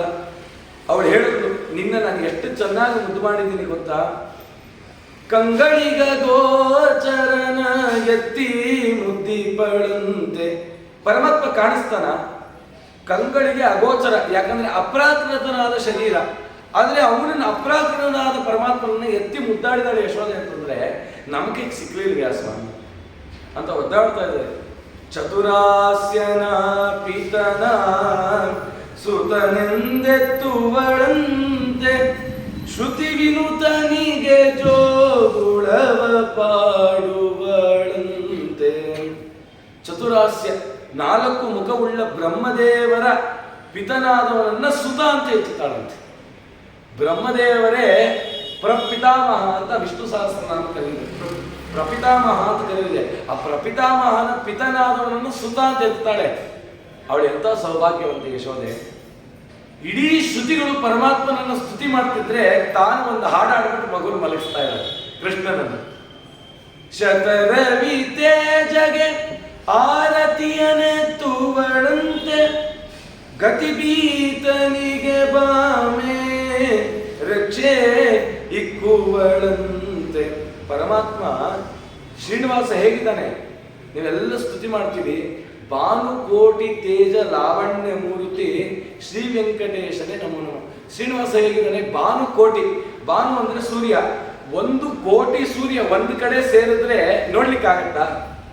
ಮಧ್ಯೆ ಇವತ್ತು ಜೋರಿತ್ತು ಬಿಸಿಲು, ಆ ಸೂರ್ಯನನ್ನ ಕಣ್ಣೆತ್ತು ನೋಡ್ಲಿಕ್ಕಾಗತ್ತಾ? ಮಧ್ಯಾಹ್ನದ ಸೂರ್ಯನನ್ನ ಸಾಧ್ಯ ಇಲ್ಲ. ಅಂಥದ್ದು 1 ಕೋಟಿ ಸೂರ್ಯ ಒಂದು ಕಡೆ ಸೇರಿದ್ರೆ ಅದು ಪರಮಾತ್ಮನ ಶರೀರ. ತಟಿತ್ ಕೋಟಿ ನಿಭ ಕಾಯ ಅಂತ ಹೇಳೋದು ಜಗನ್ನಾಥ ವಿಠಲರಿಗೆ. ತಟಿತ್ ಅಂದ್ರೆ ಮಿಂಚು, 1 ಕೋಟಿ ಮಿಂಚು ಒಟ್ಟಿಗೆ ಬಂದ್ರೆ ಆ ಬೆಳಕು ಹೆಂಗಿದೆ ಹಂಗಿದೆ ಪರಮಾತ್ಮ ಅಂತ ವೇದ ಹೇಳ್ತಿದೆ. ಅಂತ ಪರಮಾತ್ಮನಿಗೆ 5 ಬತ್ತಿ ಇಟ್ಟು ಮಂಗಳಾರತಿ ಮಾಡ್ತೀವಿ ಅಂತಂದ್ರೆ ಅದು ಅವನಿಗೆ ಕಾಣುತ್ತಾ ಅಂತ ಪ್ರಶ್ನೆ ಮಾಡ್ತಾರೆ. ಆದ್ರೆ ಅಂಥವನು ಹೇಳ್ತಾನೆ, ಆ ಲಕ್ಷ್ಮೀ ದೇವಿ ನನಗೆ ಆರತಿ ಮಾಡಿದ್ರೆ ಹೆಂಗೆ ಸ್ವೀಕಾರ ಮಾಡ್ತೀನೋ, ನೀನು ಭಕ್ತಿಯಿಂದ ನೀರಲ್ಲೇ ಮಾಡುವ ಹಂಗೆ ಸ್ವೀಕಾರ ಮಾಡ್ತೀನಿ ಅಂತ. ಇಂಥ ಕರುಣಾ ಸಮುದ್ರ ಜಗತ್ತಲ್ಲಿ ಇದಾರ ಅಂತ ಪ್ರಶ್ನೆ ಮಾಡ್ತಾರೆ. ಮುಂದೆ ಹೇಳ್ತಾ ಗತಿ ಭೀತನಿಗೆ ಬಾವಿ, ಎಲ್ಲರಿಗೂ ಭಯವನ್ನುಂಟು ಮಾಡ್ತಾನೆ ಅಂಥವನಿಗೆ ರಕ್ಷೆ ಇಟ್ಲಂತೆ. ಎಲ್ಲರೂ ಕೇಳ್ತೀವಿ ಸ್ವಾಮಿ ನನ್ನ ರಕ್ಷಣೆ ಮಾಡುವಂದ್ರೆ ನಿನಗೆ ರಕ್ಷೆ ಆಗಲಿ ಅಂತ ರಕ್ಷೆ ಇಟ್ಲು ಅಂತಂದ್ರೆ ಆ ಯಶೋದೆ ಎಂತ ಭಾಗ್ಯವಂತ. ಜಗವನ್ನೆತ್ತಿದವನ ಮಗುವಂದೆತ್ತುವಳಂತೆ ನಿಗಮಗೋಚರನ ಈಕ್ಷಿಸುವಳಂತೆ ಅಗಣಿತ ಸದ್ಗುಣನ ಹಗ್ಗದಿ ಕಟ್ಟುವಳಂತೆ ಮಿಗ ನಿತ್ಯ ತೃಪ್ತನಿಗೆ ಪಾಲನೆಗಳಂತೆ ಏನು ಸುಕೃತವ ಮಾಡಿದಳೋ ಯಶೋದೆ ಶ್ರೀನಿಧಿ ಕೃಷ್ಣನ್ನ ಕರೆದೆತ್ತಿ ಮುದ್ದಿಪಳಂತೆ. ಆ ಪರಮಾತ್ಮ ಆಗಮಗಳಿಗೆ ವೇದಗಳಿಗೆ ಗೊತ್ತಾಗ್ತಾ ಇಲ್ಲ ಎಲ್ಲಿದ್ದಾನೆ ಅಂತ. ಅಂತ ವೇದಗಮ್ಯನಾದ ಪರಮಾತ್ಮನನ್ನ ಹಗ್ಗದಲ್ಲಿ ಕಟ್ತಾಳೆ ಅಂದ್ರೆ ಆ ಹಗ್ಗದಲ್ಲಿ ನೀವು ಕಟ್ಟಿ ಅಂತ. ಯಾವಾಗ ಭಕ್ತಿ ಎಂಬ ಪಾಶದಲ್ಲಿ ಕೃಷ್ಣನನ್ನ ಕಟ್ಟಬೇಕು. ಉಡುಪಿಗೆ ಹೋಗ್ತೀರಾ, ಉಡುಪಿ ಕೃಷ್ಣನ ಕೈಯಲ್ಲಿ ಏನಿದೆ? ಕಡಗೋಲಿದೆ, ಹಗ್ಗ ಇದೆ. ಕಡಗೋಲು ಏನಕ್ಕೆ ಇಟ್ಕೊಂಡಿದ್ದಾನೆ? ನಿಮ್ಮ ಹೃದಯ ಮೊಸರಾಗಿದೆಯಾ ಅಂತ ಕೇಳ್ದ ದೇವರು.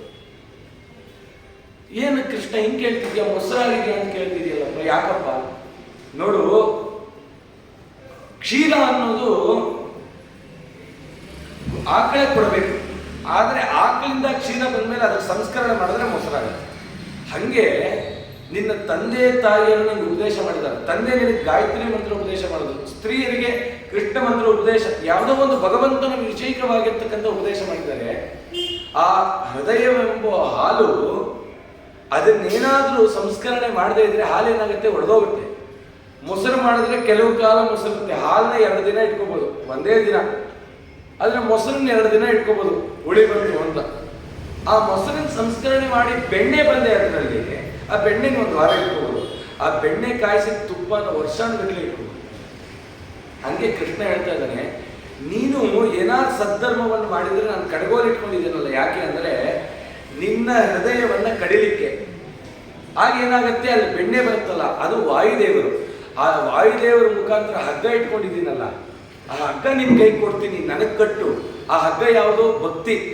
ಅದ್ರಲ್ಲಿ ಕಟ್ಟಿದಾಗ ಆ ತಾಪ ಬರುತ್ತಲ್ಲ, ಕಡ್ದಾಗ ತಾಪ, ಆ ತಾಪದಿಂದ ಆ ಬೆಣ್ಣೆಯನ್ನ ತುಪ್ಪ ಮಾಡಿ ಮೋಕ್ಷ ಕೊಡ್ತೀನಿ ಅಂತ ಅನ್ಸ್ಕೊಂಡು ಅಂತ ನಿಗಮಗೋಚರನಾದ ಪರಮಾತ್ಮನಿಗೆ ಹಗ್ಗದಲ್ಲಿ ಕಟ್ತಾಳಂತೆ. ಈ ರೀತಿ ವರ್ಣನೆ ಮಾಡ್ತಾ ಹೋಗಿದ್ದಾರೆ.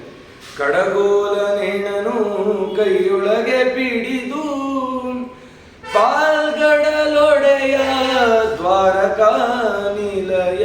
ದ್ವಾರಕಾಪತಿಯಾದ ಕೃಷ್ಣ ಯಾವತ್ ಬಂದನ್ನು ಉದ್ಧಾರ ಮಾಡ್ತೀಯ ಅಂತ ಕಾಯ್ತಾ ಕಾಯ್ತಾ ಕಾಯ್ತಾ ಇದನ್ನೆಲ್ಲ ಸ್ಮರಣೆ ಮಾಡ್ತಿದ್ಲು. ಹೀಗೆಲ್ಲ ಮಾಡಿಸ್ತಾ ಈ ಸ್ವಾಮಿಗೆ ಊಟಕ್ಕೆ ಹಾಕಬೇಕು. ಅವನು ಯೌವನ ರೂಪವನ್ನು ನೋಡಲೇ ಇಲ್ಲ. ಯಾವಾಗ ಬರ್ತೀಯ ಶ್ರೀನಿವಾಸ, ಯಾವಾಗ ಬರ್ತೀಯ ಅಂತ ಕರೀತಾಳೆ ಇದ್ದಾಳೆ. ಬಾ ಬಾ ಬಾ ಅಂತ. ಶ್ರೀನಿವಾಸ ಬಂದ. ಬಹಳ ಸಂತೋಷ ಆಯ್ತು.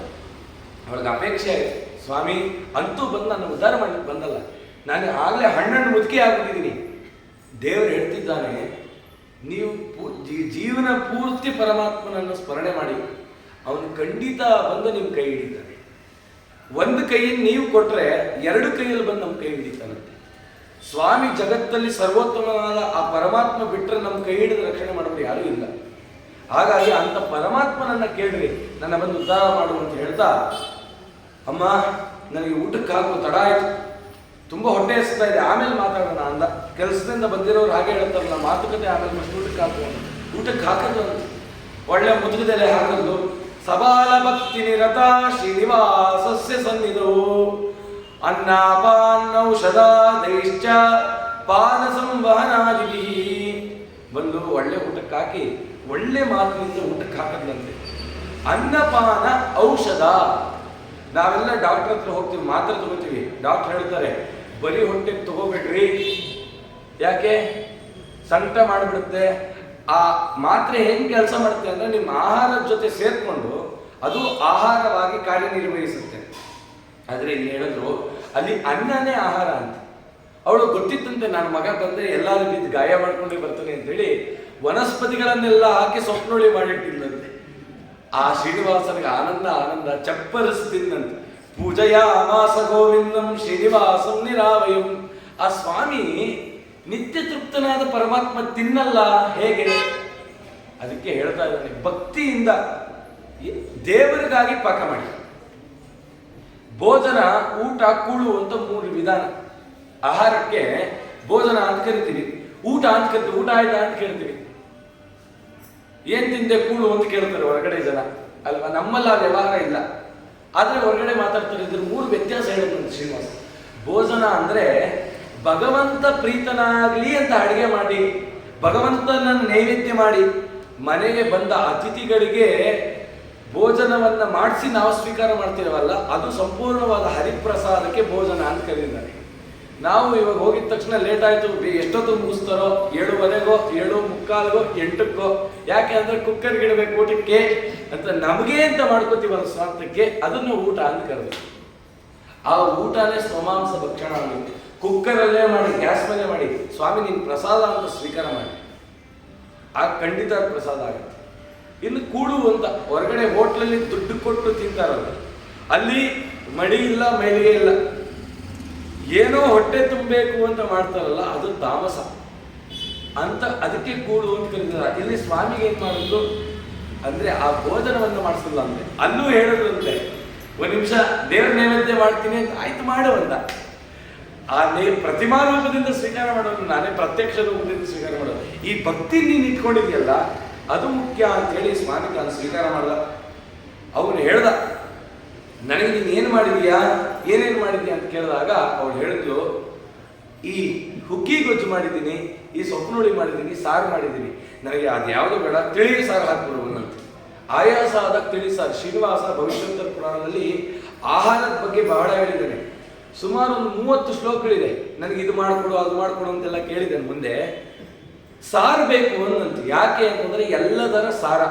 ಶ್ರೀನಿವಾಸ ಕಲಿಯುಗದ ಭವಿಷ್ಯಕ್ಕೆ ಹೇಳ್ತಾ ಇದ್ದಾನೆ, ನಿಮಗೆ ಏನಾದ್ರು ಆರೋಗ್ಯ ತಪ್ತಾ ಬರೀ ಸಾರನ್ನು ಊಟ ಮಾಡಿ, ಬೇರೆ ದಿನೇನು ಊಟ ಮಾಡಬೇಡಿ. ಷಡ್ರಸಗಳು ಅಂತಿದೆ. ಷಡ್ರಸದನ್ನಕ್ಕೆ ನಲಿದಾಡುವ ಜಿಹ್ವೆ ಕಡು ರುಚಿಗೊಂಬುದು ಆ ರುಚಿ ನಿನ್ನದಯ್ಯ ಅಂತಂದ್ರು. ಏನಿದು ಷಡ್ರಸಗಳು ಸಾರಲ್ಲಿ? ಯಾವ್ದಾದ್ರು ಷಡ್ರಸಗಳು ಅಂತಂದ್ರೆ ಉಪ್ಪು, ಹುಳಿ, ಖಾರ, ಸಿಹಿ, ಕಹಿ, ಒಗರು, ಇದನ್ನ ಷಡ್ರಸ ಅಂತ ಕರೆದಿದ್ದಾರೆ. ಇದರಲ್ಲಿ ಯಾವ್ದಾದ್ರು ಒಂದೇ ರಸವನ್ನು ಮಾತ್ರ ಸ್ವೀಕಾರ ಮಾಡೋರಿಗೆ ಅನಾರೋಗ್ಯ ಬರುತ್ತಂತೆ. ಬರೀ ಸಿಹಿ ತಿಂದ್ರೆ ಅನಾರೋಗ್ಯ, ಬರೀ ಖಾರ ತಿಂದ್ರೂ ಅನಾರೋಗ್ಯ, ಆಮೇಲೆ ಉರಿ ಬರುತ್ತೆ. ಅದಕ್ಕೆ ದೇವರು ಹೇಳಿದ ಷಡ್ರಸವನ್ನು ಸ್ವೀಕಾರ ಮಾಡಿ. ಹುಳಿಲಿ ಯಾವ್ದಾದ್ರು ಒಂದು ರಸ ಕಮ್ಮಿ ಇರುತ್ತೆ, ಮಜ್ಜಿಗೆಯಲ್ಲಿ ಒಂದು ರಸ, ಅದರ ಸಾರಲ್ಲೆಲ್ಲ ಇರುತ್ತೆ. ಉಪ್ಪಿದೆಯಾ ಸಾರಲ್ಲಿ? ಹುಳಿ ಇದೆ, ಖಾರ ಇದೆ, ಸಿಹಿ, ಒಂಚೂರು ಬೆಲ್ಲ ಹಾಕಬೇಕು. ಬೆಂಗಳೂರು ಮೈಸೂರು ಅವರಿಗೆ ಸ್ವಲ್ಪ ಬೆಲ್ಲ ಹಾಕಿದ್ರೆ ಅಷ್ಟು ಹಿಡಿಸಲ್ಲ. ಅದೇ ಒಮ್ಮೆ ಹೀಗೆ ಆಗೋಯ್ತು. ಈ ರಾಯಚೂರು ಪ್ರಾಂತಕ್ಕೆ ಹೋಗಿದ್ವಿ, ಅಲ್ಲಿ ಬಂದು ಹುಳಿಯನ್ನ ಅಂದದ್ದು. ಸರಿ ಆಯ್ತು ಅಂತ ಹಾಕಿದ್ರೆ ಇದು ಗೊಜ್ಜ ಹುಳಿನ ಅಂತ ಗೊತ್ತಾಗ್ಲಿಲ್ಲ, ಅಷ್ಟು ಸಿಗಿತ್ತು. ನಮ್ಮಲ್ಲಿ ಅಷ್ಟಿಲ್ಲ ಅಂದ್ರೆ ಹೇಳಿದ್ದು ಒಂಚೂರು ಬೆಲ್ಲ ಹಾಕ್ಬೇಕಂತೆ. ಯಾಕೆ ಅಂತಂದ್ರೆ ಎಲ್ಲವೂ ಸಮ ಆಗ್ಲಿಕ್ಕೆ. ಉಪ್ಪು, ಹುಳಿ, ಖಾರ, ಸಿಹಿ, ಒಂಚೂರು ಬೆಲ್ಲ. ಕಹಿ ಕಹಿ ಅಂತದ್ದು ಏನಪ್ಪ ಹಾಕ್ತೀವಿ ಅಂದ್ರೆ ಮೆಂತ್ಯ, ಒಂಚೂರು ಮೆಂತ್ಯ ಹಾಕ್ತೀವಿ. ಕಹಿ. ಒಗರು, ಯಾವ್ದದು ಒಗರು ಅಂತಂದ್ರೆ ಕರಿಬೇವು ಸೊಪ್ಪು. ಕರಿಬೇವು ಸೊಪ್ಪು ಹಾಗೆ ತಿಂದ್ರೆ ಇದು 6 ಸೇರಿದಕ್ಕೆ ಅದನ್ನು ಸ್ವೀಕಾರ ಮಾಡ್ಬೇಕಂತೆ. ಆರೋಗ್ಯ ಸರಿ ಹೋಗುತ್ತೆ, ಇದೇ ಔಷಧಿ ಅಂತ ಹೇಳಿದ್ದಾರೆ. ಅದಕ್ಕೆ ನಮಗೆ ದ್ವಾದಶಿ ದಿನ ಹುಳಿ ಹಾಕ್ತೀವಿ ಅಂದ್ರೆ ಬೇಡಪ್ಪ, ಬಿಳಿ ಸಾರೇ ಇರಲಿ ಅಂತೀವಲ್ಲ. ದೇವರು ಆ ರೀತಿ ರಕ್ತಗತವಾಗಿ ಮಾಡಿದ್ದಾರೆ. ಆ ರೀತಿ ಊಟ ಮಾಡೋದಂತೆ ತೃಪ್ತಿ ಆಯ್ತು. ಒಂದು ಅಮ್ಮ ಹೇಳು ಏನ್ ಸಮಾಚಾರ ಅಂದ ಊಟ ಎಲ್ಲ ಆದ್ಮೇಲೆ. ಅಪ್ಪ ನೀನ್ ಪಾದ ಸೇವೆ ಮಾಡಲ, ಅದಿರ್ಲಿ ಅಮ್ಮ ಹೇಳು, ಹೇಗಿದೆ ಇಷ್ಟು ದಿನ ಹೇಗೆ ಕೇಳ್ತಿದ್ದೆ, ನನ್ನ ಕತೆ ಇರಲಿ, ನೀನೇ ಹೇಗೆ ಬಂದೆ, ಏನಾಯ್ತು ಅಂತ ಹೇಳು. ನೋಡಮ್ಮ, ಈ ಥರ ಹುತ್ತದಲ್ಲಿದ್ದೆ, 25,000 ವರ್ಷ ಇದ್ದೆ. ನೀನು ಎಲ್ಲಿವರೆಗೂ ಅನ್ನ ಮಾಡಿ ತಯಾರಾಗತ್ತೋ ಅಂತ ಕಾಯ್ತಾ ಇದ್ದೆ. ಯಾಕಂದ್ರೆ ಊಟಕ್ಕೆ ಕರೆದು ಬಿಟ್ಟಿರ್ತೀವಿ, ಅಡಿಗೆ ತಡ ಆಗೋದ್ರೆ ಬೇಸರ ಆಗೋಗುತ್ತೆ. ಏನಪ್ಪ ಅವ್ರೇನಾದ್ರು ಬಂದ್ಬಿಟ್ರೆ ಎಲ್ಲಿ ಬೇಸರ ಮಾಡ್ಕೊತಾರೋ ಅಂತ. ಹಾಗೆ ನೀನು ಅಡಿಗೆ ಆಗಲಿ ಅಂತ ಕಾಯ್ತಾ ಇದ್ದೆ, ಈಗ ಬಂದಿದ್ದೀನಿ. ನೀನು ಪ್ರೀತಿಯಿಂದ ಹಾಕಿದೀಯ, ಹೇಳು ಏನು ವಿಚಾರ ಅಂತ ಕೇಳಿದಾಗ ಹೇಳಿದಂತೆ, ಪುರಾ ಯಶೋಧ ಬಕುಲ ಕೃಷ್ಣಸ್ಯ ಜನನೀಯ ಭೂತ್. ಹಿಂದೆ ನಾನು ಯಶೋದಾಗ ಬಂದು ನಿನ್ನ ಸೇವೆ ಮಾಡಿದೆ, ನಿನ್ನ ಮದುವೆ ಯಾವಾಗ ತೋರಿಸ್ತೀಯ? ಅದಕ್ಕೆ ಯಾರೀ ಯಶೋದೆ ಅಂತ ಪ್ರಶ್ನೆ ಮಾಡೋದು. ಏನಂತದ್ದು ಅವಳಿಗೆ ಅಂತಂದ್ರೆ ಅವಳೇ ದರಾದೇವಿ ಅಂತ. ದರಾದೇವಿ ಅವಳ ಗಂಡ ದ್ರೋಣ, ಅಷ್ಟವಸುಗಳಿದಾರಲ್ಲ ಅದರಲ್ಲಿ ಒಬ್ಬ ವಸು ದ್ರೋಣ ವಸು, ಅವಳ ಪತ್ನಿನೇ ಈ ದರಾದೇವಿ. ಅವರಿಬ್ಬರು ಬ್ರಹ್ಮದೇವರಿಂದ ಅನುಗ್ರಹವನ್ನು ಪಡೆದು ಕೃಷ್ಣನನ್ನ ಮಗನಾಗಿ ಹುಟ್ಲಿ, ಆದ್ರೆ ಕೃಷ್ಣನನ್ನ ಮಗನಾಗಿ ಬಂದು ಅವನ ಸೇವೆ ಮಾಡಬೇಕು ಅಂತ ಕೇಳೋದಕ್ಕೆ ಆಯ್ತು. ಯಾಕೆ ಅದೇ ರೂಪದಲ್ಲಿ ನೀನು ತೋರಿಸಿಲ್ಲ ಅಂತ ಕೇಳಿದಂತೆ. ಇವಾಗ ಯಾಕೆ ಆ ಕೃಷ್ಣ ರೂಪದಿಂದಲೇ ನನಗೆ ಮದುವೆ ಮಾಡಿಸಿಲ್ಲ ಅಂದ್ರೆ, ನೀನು ನನ್ನ ಮಗ ಅಂತ ತಿಳ್ಕೊಂಡ್ಬಿಟ್ಟೆ. ಪರಮಾತ್ಮ ಮಗನಾಗಿ ಬಂದಿದ್ದೀನಿ ಅಂತ ಗೊತ್ತಿದ್ರು ಅವನ ತೊಡೆ ಮೇಲೆ ಹಾಕೊಂಡು ಹಿಂಗೆ ತೂಗಿಸ್ತಾ ಇದ್ದಂತ ಕಾರಣ. ಓಹೋ ನೋಡ್ದ, ನಾನು ತುಂಬಾ ಸುಲಭ ಅನ್ಕೊಂಡ್ಬಿಟ್ಟಿದ್ದಾಳೆ ಅಂತ ಅನ್ಕೊಂಡು ಅಣೋರಣೀಯ ನಾನು ಪರಮಾತ್ಮ ಮಹೋದೋ ಮಹಿ ಆದ. ತೂಕ ಇರ್ಲಿಲ್ಲ, ಅಲ್ಲಾಡಿಸಿದ್ರು. ಹಿಮಾಲಯ ಪರ್ವತದ ಗಾತ್ರ ಆಯ್ತು. ಅವಳಿಗೆ ಅರ್ಥ ಆಯ್ತು, ಓ ಇವನ್ ನನ್ನ ಮಗ ಅಲ್ಲ, ಇವನ್ ಸ್ವಾಮಿ ಅಂತ ಹೇಳಿ ಕೆಳಗಿಟ್ಲು. ಅದಕ್ಕೆ ನನ್ನ ಮಗ ಅಂತ ತಿಳಿದುಕೊಂಡು ಕಿಂಚಿತ್ ಪಾಪ ಬಂತು ನಿನಗೆ, ಹಾಗಾಗಿ ಆ ಜನ್ಮದಲ್ಲಿ ತೋರಿಸಲಿಲ್ಲ. ಮತ್ತೆ ನಿನ್ ಕೈ ರುಚಿ ನಂಗೆ ಬಹಳ ಇಷ್ಟ ಆಗೋಯ್ತಮ್ಮ. ಮತ್ತೆ ಈ ಯುಗದಲ್ಲಿ ಮತ್ತೆ ಬೇರೆ ತಾಯಿ ಕರ್ಕೊಂಡ್ಬಂದ್ರೆ ಅವಳು ಹೆಂಗ್ ಮಾಡ್ತಾಳೋ ಅವಳಿಗೆ ಗೊತ್ತಿಲ್ಲ. ಮನೇಲಿ ಹೋಗಿ ಈ ವಯಸ್ಸಲ್ಲಿ ಗೊತ್ತಾಗತ್ತೆ. ಅಮ್ಮ ಮಾಡಿಕೊಡುವಾಗ ಆ ರುಚಿ ಮಹಾತ್ಮೆ ಗೊತ್ತಿರಲ್ಲ. ಆವಾಗ ಹೇಳ್ತೀವಿ ಮಠದ್ದೇ ರುಚಿ ಚೆನ್ನಾಗಿತ್ತು, ಆ ಫಂಕ್ಷನ್ದೇ ರುಚಿ ಚೆನ್ನಾಗಿತ್ತು ಅಂತ. ಅಮ್ಮ ಇಲ್ಲದಾಗ ಗೊತ್ತಾಗುತ್ತೆ, ಅಯ್ಯೋ ನಮ್ಮಮ್ಮ ಮಾಡಿದಂಥ ಗೊಜ್ಜಿಲ್ವೇ, ಸಾರಿಲ್ವೇ ಅಂತ. ಅದಕ್ಕೆ ಶ್ರೀನಿವಾಸ ಹೇಳಿದ, ಅಮ್ಮ ನೀನು ಮಾಡಿದ್ದು ಏನು ರುಚಿ ಇತ್ತು, ಅದಕ್ಕೆ ನಿನ್ನೆ ಕರೆಸ್ಕೊಂಡೆ ಅಲ್ಲ. ಅಂದ್ರೆ ಎಷ್ಟು ತಾಯಿಗೆ ಮಹತ್ವವನ್ನು ಕೊಟ್ಟಿದ್ದಾನೆ. ತಾಯಿ ಅವಳ ಕೈಯಿಂದ ಏನೇ ಕೊಟ್ಟರು ಅಮೃತನಂತೆ. ಒಂದು ವಿಚಾರ ಹೇಳ್ತೀನಿ, ತಾಯಿಯ ಕೈಯಿಂದ ಊಟ ಮಾಡಿದಂಥ ಮಕ್ಕಳು ಎಂದೂ ನಾಶ ಆಗಲ್ಲ. ತಾಯಿ ಮೊಲೆ ಹಾಲು ಉಂಡಂತ ಮಕ್ಕಳು ಎಂದೂ ದುಷ್ಟದಾರಿಗೆ ಹೋಗಲ್ಲ. ಯಾರು ತಾಯಿಯನ್ನ ನಿಂದನೆ ಮಾಡಿ ಅವಳು ಆಗದ ಆಹಾರವನ್ನು ಬೇಡ ಅಂತೇಳಿ ಬೇರೆ ತಿಂದ್ರಲ್ಲ ಅವರೇ ಹಾಳಾಗಿಲ್ಲ. ನಿಮ್ಗೆಲ್ಲರೂ ಈ ವಿಚಾರ ಬಹಳ ಚೆನ್ನಾಗಿದೆ. ನಿಮ್ಗೆಲ್ಲರೂ ಅಪ್ಪಣಾಚಾರ ಗೊತ್ತು, TTD ಅಪ್ಪಣಾಚಾರ. ಅವರನ್ನು ಮಾತೇಳಿ ತಾಯಿ ಕೈಯಿಂದ ತಿಂದಿದ್ದಕ್ಕೆ ನನಗೇನಾಯ್ತು ಅಂತ. ಒಮ್ಮೆ ಬಾಲ್ಯದಲ್ಲಿ ಅಪ್ಪಣಾಚಾರ ಬಾಲ್ಯ ಅವ್ರ ಅಣ್ಣ ಇದ್ರಂದ್ರೆ ಕೌತಾಳ ಅಂತ ಮಂತ್ರಾಲಯದಿಂದ 40 ಕಿಲೋಮೀಟರ್ ದೂರದಲ್ಲಿ ರಾಯರ ಪ್ರಿಯ ಶಿಷ್ಯರಾದ ಗುರುಜಗನ್ನಾಥ ದಾಸರು, ಅವರಿಗೆ ರಾಯರ ಬೃಂದಾವನ ಒಲ್ದು ಬಂತು. ಆ ಬೃಂದಾವನ ಪ್ರತಿಷ್ಠಾಪನೆ ಮಾಡಿದ್ದಾರೆ. ತಂದೆ ಕಾಲವಾಗ್ಬೋದು ಅಂದ್ರೆ ಅಪ್ಪಣಾಚಾರ ತಂದೆ ಕಾಲವಾಗ್ಬೋದು. ರಾಯರಿಗೆ ಹಸ್ತೋದಕ ಮಾಡ್ಬೇಕು, ಯಾರು ಮಾಡೋದು? ಇನ್ನು ಇವಾಗ ತಾನೇ ಉಪನಯನ ಆಗಿರೋ ಮಕ್ಕಳು ಏನೇನು ಗೊತ್ತಿಲ್ಲ. ಅವ್ರ ತಾಯಿ ಮಾಡಿ ಹೆಂಗಸು ಕಟ್ಟೆ ಮೇಲೆ ಕೂತ್ಕೊಳ್ಳೋರು ಅಂತ ಹೇಳೋರಂತೆ, ನೋಡಪ್ಪ ಇದಕ್ಕೆ ಇಲ್ಲ ಹಾಲು ಹಾಕು, ನಾರಾಯಣ ನಾರಾಯಣ ಅಂತ ಹಾಕು, ಏನು ಮಾತಾಡಬೇಡ. ಅವ್ರು ಹಾಕೋರು ಎಲ್ಲ ಮಾಡೋರು, ಒರೆಸೋರು, ಏನು ವಸ್ತ್ರ ಒರೆಸೋರು, ನೈವೇದ್ಯ ಮಾಡ್ಬೇಕಲ್ಲ. ಹೇಗೆ ಮಾಡೋದು? ಅವ್ರ ತಾಯಿ ಏನ್ ಮಾಡಿದ್ರಂತೆ, ತೀರ್ಥ ಮಾಡ್ಲಿಕ್ಕೆ ಬರಲ್ಲ ಮಕ್ಕಳಿಗೆ. ಹೊರಗಡೆ ತಾವೇ ಒಂದು ತಪ್ಪಲೆಯಲ್ಲಿ ಅನ್ನ ಮಾಡಿ, ರಾಯರೇ ನೀವು ನಾ ಮಾಡಿದ್ ತಿನ್ನಲ್ಲ, ಆದ್ರೂ ನೀವು ಸ್ವೀಕಾರ ಮಾಡಿ ಅಂತ ಒಂದು ಚಕ್ರಾಣಿಕೆ ಇಟ್ಕೊಂಡು ಒಂದು ತಮಗೆ ಲದ್ದಿ ಹಂಗೆ ಪ್ರಶಂಸನೆ ಇದೆ. ಆಕೆ ಗೊತ್ತಿಲ್ಲ ಏನು ಪ್ರಶಂಸನೆ ಮಾಡಿ ಪರಮಾತ್ಮ ನೀ ಸ್ವೀಕಾರ ಮಾಡು, ಮತ್ತೆ ಚಕ್ರಾಣಿಕೆ ಹತ್ತದು ಲಕ್ಷ್ಮೀ ನೀ ಸ್ವೀಕಾರ ಮಾಡು, ಹನುಮಂತ ನೀ ಸ್ವೀಕಾರ ಮಾಡು. ಒಂದು ಮುಷ್ಟಿ ಅನ್ನವನ್ನು ತೆಗೆದಿಟ್ಟು ಈ ಅನ್ನ ಶುಚಿಯಾಗಲಿ, ಅಗ್ನಿ ದೇವರೇ ನಿಮ್ಮ ಅಂತರ್ಯಾಮಿ ಹರಡಿಪತಿ ಪರಶುರಾಮ ಈ ಅನ್ನವನ್ನು ಶುದ್ಧ ಮಾಡು ನೋಡಿ ಆಕೆ. ಮತ್ತೆ ತುತ್ತಿಟ್ಟಿ ಪದ್ಮನಾಭ ತೀರ್ಥ ನೀರು ತಗೊಳ್ಳಿ, ಟೀಕಾರಾಯರ ನೀರು ತಗೊಳ್ಳಿ, ಮಂತ್ರಾಲಯ ಪ್ರಭುಗಳ ನೀರು ತಗೊಳ್ಳಿ, ಚಕ್ರಾಣಿಕೆಯಿಂದ ಆಕೆ ಹಾಕೋದು. ಅದಕ್ಕೆ ಅಪ್ಪಣ್ಣಾಚಾರ್ಯರು ನಮ್ಮಮ್ಮ ಮಾಡಿದ ನೈವೇದ್ಯ ಊಟ ಮಾಡಿದ್ದಕ್ಕೆ ನಾನು 36 ವರ್ಷ ತಿರುಪತಿ ತಿಮ್ಮಪ್ಪನ ಪ್ರತಿದಿನ ದರ್ಶನ ಮಾಡಿದ್ದೀನಿ ಅಂದರೆ ನಮ್ಮಮ್ಮ ಮಾಡಿದ ನೈವೇದ್ಯಕ್ಕೂ ನಾನು ಮಾಡೋ ನೈವೇದ್ಯಕ್ಕೂ ಯಾವ್ದು ಪವರ್ಫುಲ್ ಅಂತ ಕೇಳೋದು. ಏನು ಹೇಳ್ತೀರಾ? ಇದು ಪ್ರತ್ಯಕ್ಷ. ಅಂದರೆ ಹೆಣ್ಣು ಮಕ್ಕಳಿಗೆ ಎಂಥ ಸ್ಥಾನಮಾನವನ್ನು ಕೊಟ್ಟಿದ್ದನು ಶ್ರೀನಿವಾಸ ಅಂತ ಇದ್ರಲ್ಲಿ ಗೊತ್ತಾಗುತ್ತೆ. ಅದಕ್ಕೆ ಸ್ತ್ರೀಯರು ಮಾಡಿದ ಪಾಕವನ್ನು ನಿಂದನೆ ಮಾಡಬೇಡಿ ಅಂತ ಹೇಳ್ತಾರೆ. ಸ್ತ್ರೀಯರು ಮಾಡಿದ ಪಾಕವನ್ನು ನಿಂದನೆ ಮಾಡಿದ್ರೆ 7 ಜನ್ಮದಲ್ಲಿ ಅನ್ನ ಸಿಗಲ್ಲ ಅಂತ ಗರುಡ ಪುರಾಣ ಹೇಳ್ತಾರೆ. ಹಾಗಾಗಿ ಅಂಥ ಮಹತ್ವವನ್ನು ಕೊಡಲಿಕ್ಕೆ ತಾಯಿಗೆ ಶ್ರೀನಿವಾಸ ಬಂದ. ಅಮ್ಮ ನೋಡು, ಹುತ್ತದಲ್ಲಿದ್ದೆ 25,000 ವರ್ಷ ಇದ್ದೆ, ಆದರೆ ನನ್ನ ವಯಸ್ಸಿಗೆ 25 ವರ್ಷ. ನೀನು ಮುಂದೆ ವರನಾಗಿ ಬಂದಿದ್ದೀನಿ, ನಂದಿಲ್ಲಿ ಬೇರೆ ಡ್ಯೂಟಿಗಳೇನಿಲ್ಲ, ನಿನಗೆ ಗೊತ್ತಿಲ್ಲ, ಬೇರೆ ಡ್ಯೂಟಿ ಇದೆ. ಆದರೆ ನಾನು ಇಲ್ಲಿ ಬಂದಿರೋದೇ ನಿನ್ನ ಉದ್ಧಾರ ಮಾಡಲಿಕ್ಕೆ, ನಿನಗೆ ಆ ದರ್ಶನವನ್ನು ಕೊಡೋಕ್ಕೆ ಅಂತ ಹೇಳ್ತಾ, ಸರಿ ನಿನ್ನ ಜೊತೆ ಮಾತುಕತೆ ಆಯಿತು, ನಾನು ಸ್ವಲ್ಪ ವಿಹಾರಕ್ಕೆ ಹೋಗ್ಬೇಕು, ಆಟ ಆಡಬೇಕು ಅನ್ನಂತ. ಸ್ವಭಕ್ತಾನಾಂ ಹಿತಾಯೈವ ವಿರಕ್ತಾನಾಂ ವಿಶೇಷತಃ ಮುಕ್ತಿಮಾಪಾದ್ಯಾನ್ ದೇವ ಕ್ರೀಡತೆ ಪ್ರಕೃತಾಕೃತಿ ರಕ್ಷಣಾರ್ಥಂ ರಮಾಕಾಂತೋ ರಮತೆ ಪ್ರಕೃತೋ ಯತಃ ದೈತ್ಯಾನಾಂ ಮೋಹನಾರ್ಥಾಯ ಸುರಾಣಾಂ ಮುಕ್ತಿ ಕಾರಣಾತ್. ಎಲ್ಲರೂ ಹೇಳಿದ್ರು ಶ್ರೀನಿವಾಸ ದೇವರು ಬಂದಿದ್ದು ಬರೀ ಮದುವೆ ಆಗಲಿಕ್ಕೆ ಅಂತ. ಆದರೆ ಶ್ರೀನಿವಾಸ ಹೇಳಲ್ಲ, ನಾನು ಹಿಂದಿನ ರೂಪಗಳಲ್ಲಿ ಎಷ್ಟೋ ದೈತ್ಯರನ್ನ ಇವ್ರನ್ನ ಸಾಯಿಸೋದು ಬೇಡ ಅಂತ ಹಾಗೆ ಬಿಟ್ಬಿಟ್ಟಿದ್ದೆ. ಅವರೆಲ್ಲ ಈಗ ಪ್ರಾಣಿಗಳಾಗಿ ಬಂದಿದ್ದಾರೆ, ಅವ್ರನ್ನೆಲ್ಲ ಸಾಯಿಸ್ಬೇಕು ಅಂತೇಳಿ ಅಮ್ಮ ಮನೇಲಿ ಯಾವ್ದಾದ್ರು ಒಳ್ಳೆ ಪಂಚೆ ಇದೆಯಾ ಕೊಡುವಂತೆ. ಅಲ್ಲ ಕಣ, ಇದು ಆಶ್ರಮ, ಇಲ್ಲೆಲ್ಲ ಬರಬೇಕು ಒಳ್ಳೆ ಪಂಚೆ, ಆ ನಾರು ಮಡಿ ಇದೆ ಉಟ್ಕೋತೀಯ ಕೊಡು, ರಾಮಾವತಾರದಲ್ಲಿ ನಂಗೆ ಅಭ್ಯಾಸ ಇದೆ ಅಂತೇಳಿ ತಾನು ಉಟ್ಕೊಂಡಂತೆ. ನಾರ್ಮಡಿ ಉಟ್ಕೊಂಡ. ಅದಕ್ಕೆ ಎಲ್ರಿಗೂ ಆ ನಾರ್ಮಡಿ ಉಟ್ಕೊಂಡಾಗ ಒಳ್ಳೆ ಯೌವನ ರೂಪ ಕಾಣಿಸ್ತಂತೆ, ದೈತ್ಯರಿಗೆಲ್ಲ ಭಯಂಕರ ರೂಪ ಕಾಣಿಸ್ತಂತೆ. ಭಯಂಕರ ರೂಪ ಕಾಣಿಸ್ತು. ದೇವ್ರೇನ್ ಮಾಡ್ದ ಅಂತಂದ್ರೆ ಒಂದು ಬಿಲ್ಲು ಬಾಣ ತಾನೇ ಸಿದ್ಧ ಮಾಡ್ಕೊಂಡ. ಅಲ್ಲಿ ಅಕ್ಕಪಕ್ಕದಲ್ಲಿ ಇದ್ದಂತ 2 ಮರಗಳ ಟೊಂಗೆ ಕೆಳಗೆ ಬಿದ್ದಿತ್ತಂತೆ. ಅಶ್ವತ್ಥ ವೃಕ್ಷಗಳೇ ಅಲ್ಲಿದ್ದು. ಯಾರು ಪುರುಷರು ಅಶ್ವತ್ಥ ವೃಕ್ಷವನ್ನು ಮುರಿತಾರೋ ಅವ್ರಿಗೆ 106 ಜನ್ಮದಲ್ಲಿ ಸಂತಾನ ಆಗಲ್ಲ ಅಂತದೆ. ಅಶ್ವತ್ಥ ವೃಕ್ಷವನ್ನು ಮುರಿಬಾರದು. ಆ ಅಶ್ವತ್ಥದ ಹತ್ರ ಪ್ರಾರ್ಥನೆ ಮಾಡು, ಸ್ವಾಮಿ ನಾನು ಯಜ್ಞವನ್ನು ಮಾಡಬೇಕು, ನಿನ್ನ ಆ ಟೊಂಗೆಗಳನ್ನು ಬೀಳಿಸು, ಅದು ಸಮಿತ್ತಾಗಬೇಕು, ಅದನ್ನು ನಾನು ಅರ್ಪಣೆ ಮಾಡಬೇಕು ಅಂತ. ಅದೇ ಗಾಳಿ ಬೀಳುತ್ತೆ, ಅದನ್ನು ಆರಿಸ್ಬೋದು. ಸ್ತ್ರೀಯರು ಸಾಯಂಕಾಲ ಹೊತ್ತು ಹೂವನ್ನು ಕಿತ್ತೋ ಆಗಿಲ್ಲ ಗಿಡದಿಂದ, ಯಾಕಂದ್ರೆ ಆ ಗಿಡ ಇದೆಯಲ್ಲ ಅದು ನಾರಿ, ಸ್ತ್ರೀಯರು ಅವರು ನಾರಿಯರು. ಅದು ಹೇಳುತ್ತಂತೆ, ನಾನು ಮಗುವನ್ನ ನಾನು ಇಟ್ಕೋತಿದ್ದೆ, ಅಂದ್ರೆ ಹೂ ಅನ್ನೋ ತರಕಾರಿನೋ ಬೆಳಿಗ್ಗೆ ಅದೇ ಅರಳೋದು, ನೀನೇ ಕಿತ್ಕೊಂಡು ಹೋಗು, ನಾನೇ ಕೊಟ್ಟು ಬಿಡ್ತಿದ್ದೆ, ನನ್ನ ಮಗುವನ್ನ ಒಂದು ರಾತ್ರಿ ನನ್ನ ಜೊತೆ ಏನಕ್ಕೆ ಬಿಡಲಿಲ್ಲ ತಾನೆ, ನಿನ್ ಸಂತಾನ ನಾಶ ಆಗಿದೆ ಅಂತ ಹೇಳುತ್ತದೆ. ಅದಕ್ಕೆ ಸಾಯಂಕಾಲದ ಹೂವು ಕಿತ್ಬಾರ್ದು ಅಂತೇಳಿ ಉಪದೇಶ ಮಾಡಿದ್ದಾರೆ.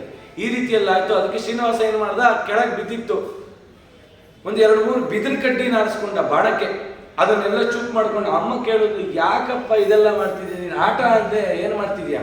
ಅದಕ್ಕೆ ದಾಸನು ಬೇಟೆಯನ್ನಾಡುತ್ತಾ ಬಂದ ಸ್ವಾಮಿ ಬೆಟ್ಟದ ಮೇಲೆ ನಿಂದ ಬೇಟೆ ಆಡ್ಲಿಕ್ಕೆ ಹೋದ.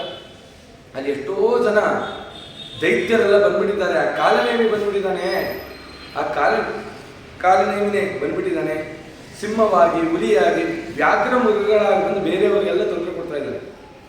ಅಮ್ಮನ್ ಕೇಳ್ದ, ಅಮ್ಮ ಇಲ್ಲೆಲ್ಲ ವಿಹಾರ ಮಾಡಬೇಕು ಅಂತಿದ್ದೀನಿ, ಸೈಕಲ್ ಇದೆಯಾ, 2 ವೀಲರ್ ಇದೆಯಾ, ಕಾರ್ ಇದೆಯಾ? ಅಲ್ಲಪ್ಪ ಆಶ್ರಮ ಇದು, ಏನಿದೆ? ಅಲ್ಲಿ ನೋಡಿದ್ರೆ ತಕ್ಷಣ ಅಲ್ಲಿ ಒಂದು ಹಯ ಶಬ್ದ ಮಾಡ್ತಂತೆ, ಕುದುರೆ ಶಬ್ದ ಮಾಡ್ತು. ಅಮ್ಮ ಈ ಕುದುರೆ ನಮ್ಮ ಆಶ್ರಮದ್ದ? ಹೌದಪ್ಪ ನಮ್ಮ ಆಶ್ರಮದ್ದೇ. ಮತ್ತೆ ನಾ ಬಂದಾಗ ಕಾಣಿಸ್ಲಿಲ್ಲ, ನೀನ್ ಹಿಂದೆನೆ ಬಂತಲ್ಲ, ನಾನು ಹಿಂದೆ ಅನ್ಕೊಂಡೆ. ಅದರ ಅರ್ಥ ಹೇಳ್ತಾ ಇದ್ದಾರೆ, ಎಲ್ಲಿ ಪರಮಾತ್ಮ ಇರ್ತಾನೋ ಅಲ್ಲಿ ವಾಯುದೇವರು ಯಾವ್ದಾದ್ರು ರೂಪದಲ್ಲಿ ಸೇವೆ ಮಾಡಬೇಕು ಅಂತ ಕುದುರೆ ರೂಪದಲ್ಲಿ ಬಂದ್ಬಿಟ್ಟು ಶ್ರೀನಿವಾಸನ ಈ ಕಾರ್ಯದಲ್ಲಿ ನಂದು ಒಂದು ಸೇವೆ ಇರಬೇಕು ಅಂತ ಕುದುರೆ ರೂಪದಲ್ಲಿ ಬಂದರು. ಶ್ರೀನಿವಾಸ ಹೇಳಿದ್ರು, ಸರಿ ಆಯ್ತು ಬೇಟೆ ಆಡ್ಲಿಕ್ಕೆ ಹೋಗ್ತೀನಿ ಅಂತ ಕುದುರೆ ಮೇಲೆ ಕೂತ್ಕೊಂಡ. ಕುದುರೆ ಮೇಲೆ ಕೂತ್ಕೊಂಡು ವಿಹಾರ ಮಾಡ್ತಾ ಇದ್ದಾನೆ. ಅವನು ಇವನ್ನೆಲ್ಲ ಸಮಾರ ಮಾಡ್ತಾ ಇದ್ದಾನಂತೆ. ಅದಕ್ಕೆ ವಾದಿರಾಜರು ಸ್ಮರಣೆ ಮಾಡುವಾಗ ಹೇಳಿದ್ರು, ಮಂಜುಗುಣಿ ಶ್ರೀನಿವಾಸ ಅಂತ. ಸೋಂದೆ ಹತ್ರ ಮಂಜುಗುಣಿ ಎಂತಿದೆ, ಅಲ್ಲಿ ಮಂಜುಗುಣಿಯಲ್ಲಿ ಹೇಗಿದ್ದಾನೆ ಶ್ರೀನಿವಾಸ ಅಂತಂದ್ರೆ ಬಿಲ್ಲುಬಾಣ ಇಟ್ಕೊಂಡಿದ್ದಾನೆ, ತುಂಬಾ ಪುಟ್ಟು ಮೂರ್ತಿ. ಅವನನ್ನು ವರ್ಣನೆ ಮಾಡ್ತಾರೆ. ಅದೇ ರೀತಿಯಲ್ಲಿ ಅರಣ್ಯ ಜೀವಿಗಳೆಲ್ಲ ಬಂದಿತ್ತು, ಅದನ್ನೆಲ್ಲ ನಾಶ ಮಾಡಿದ್ರು.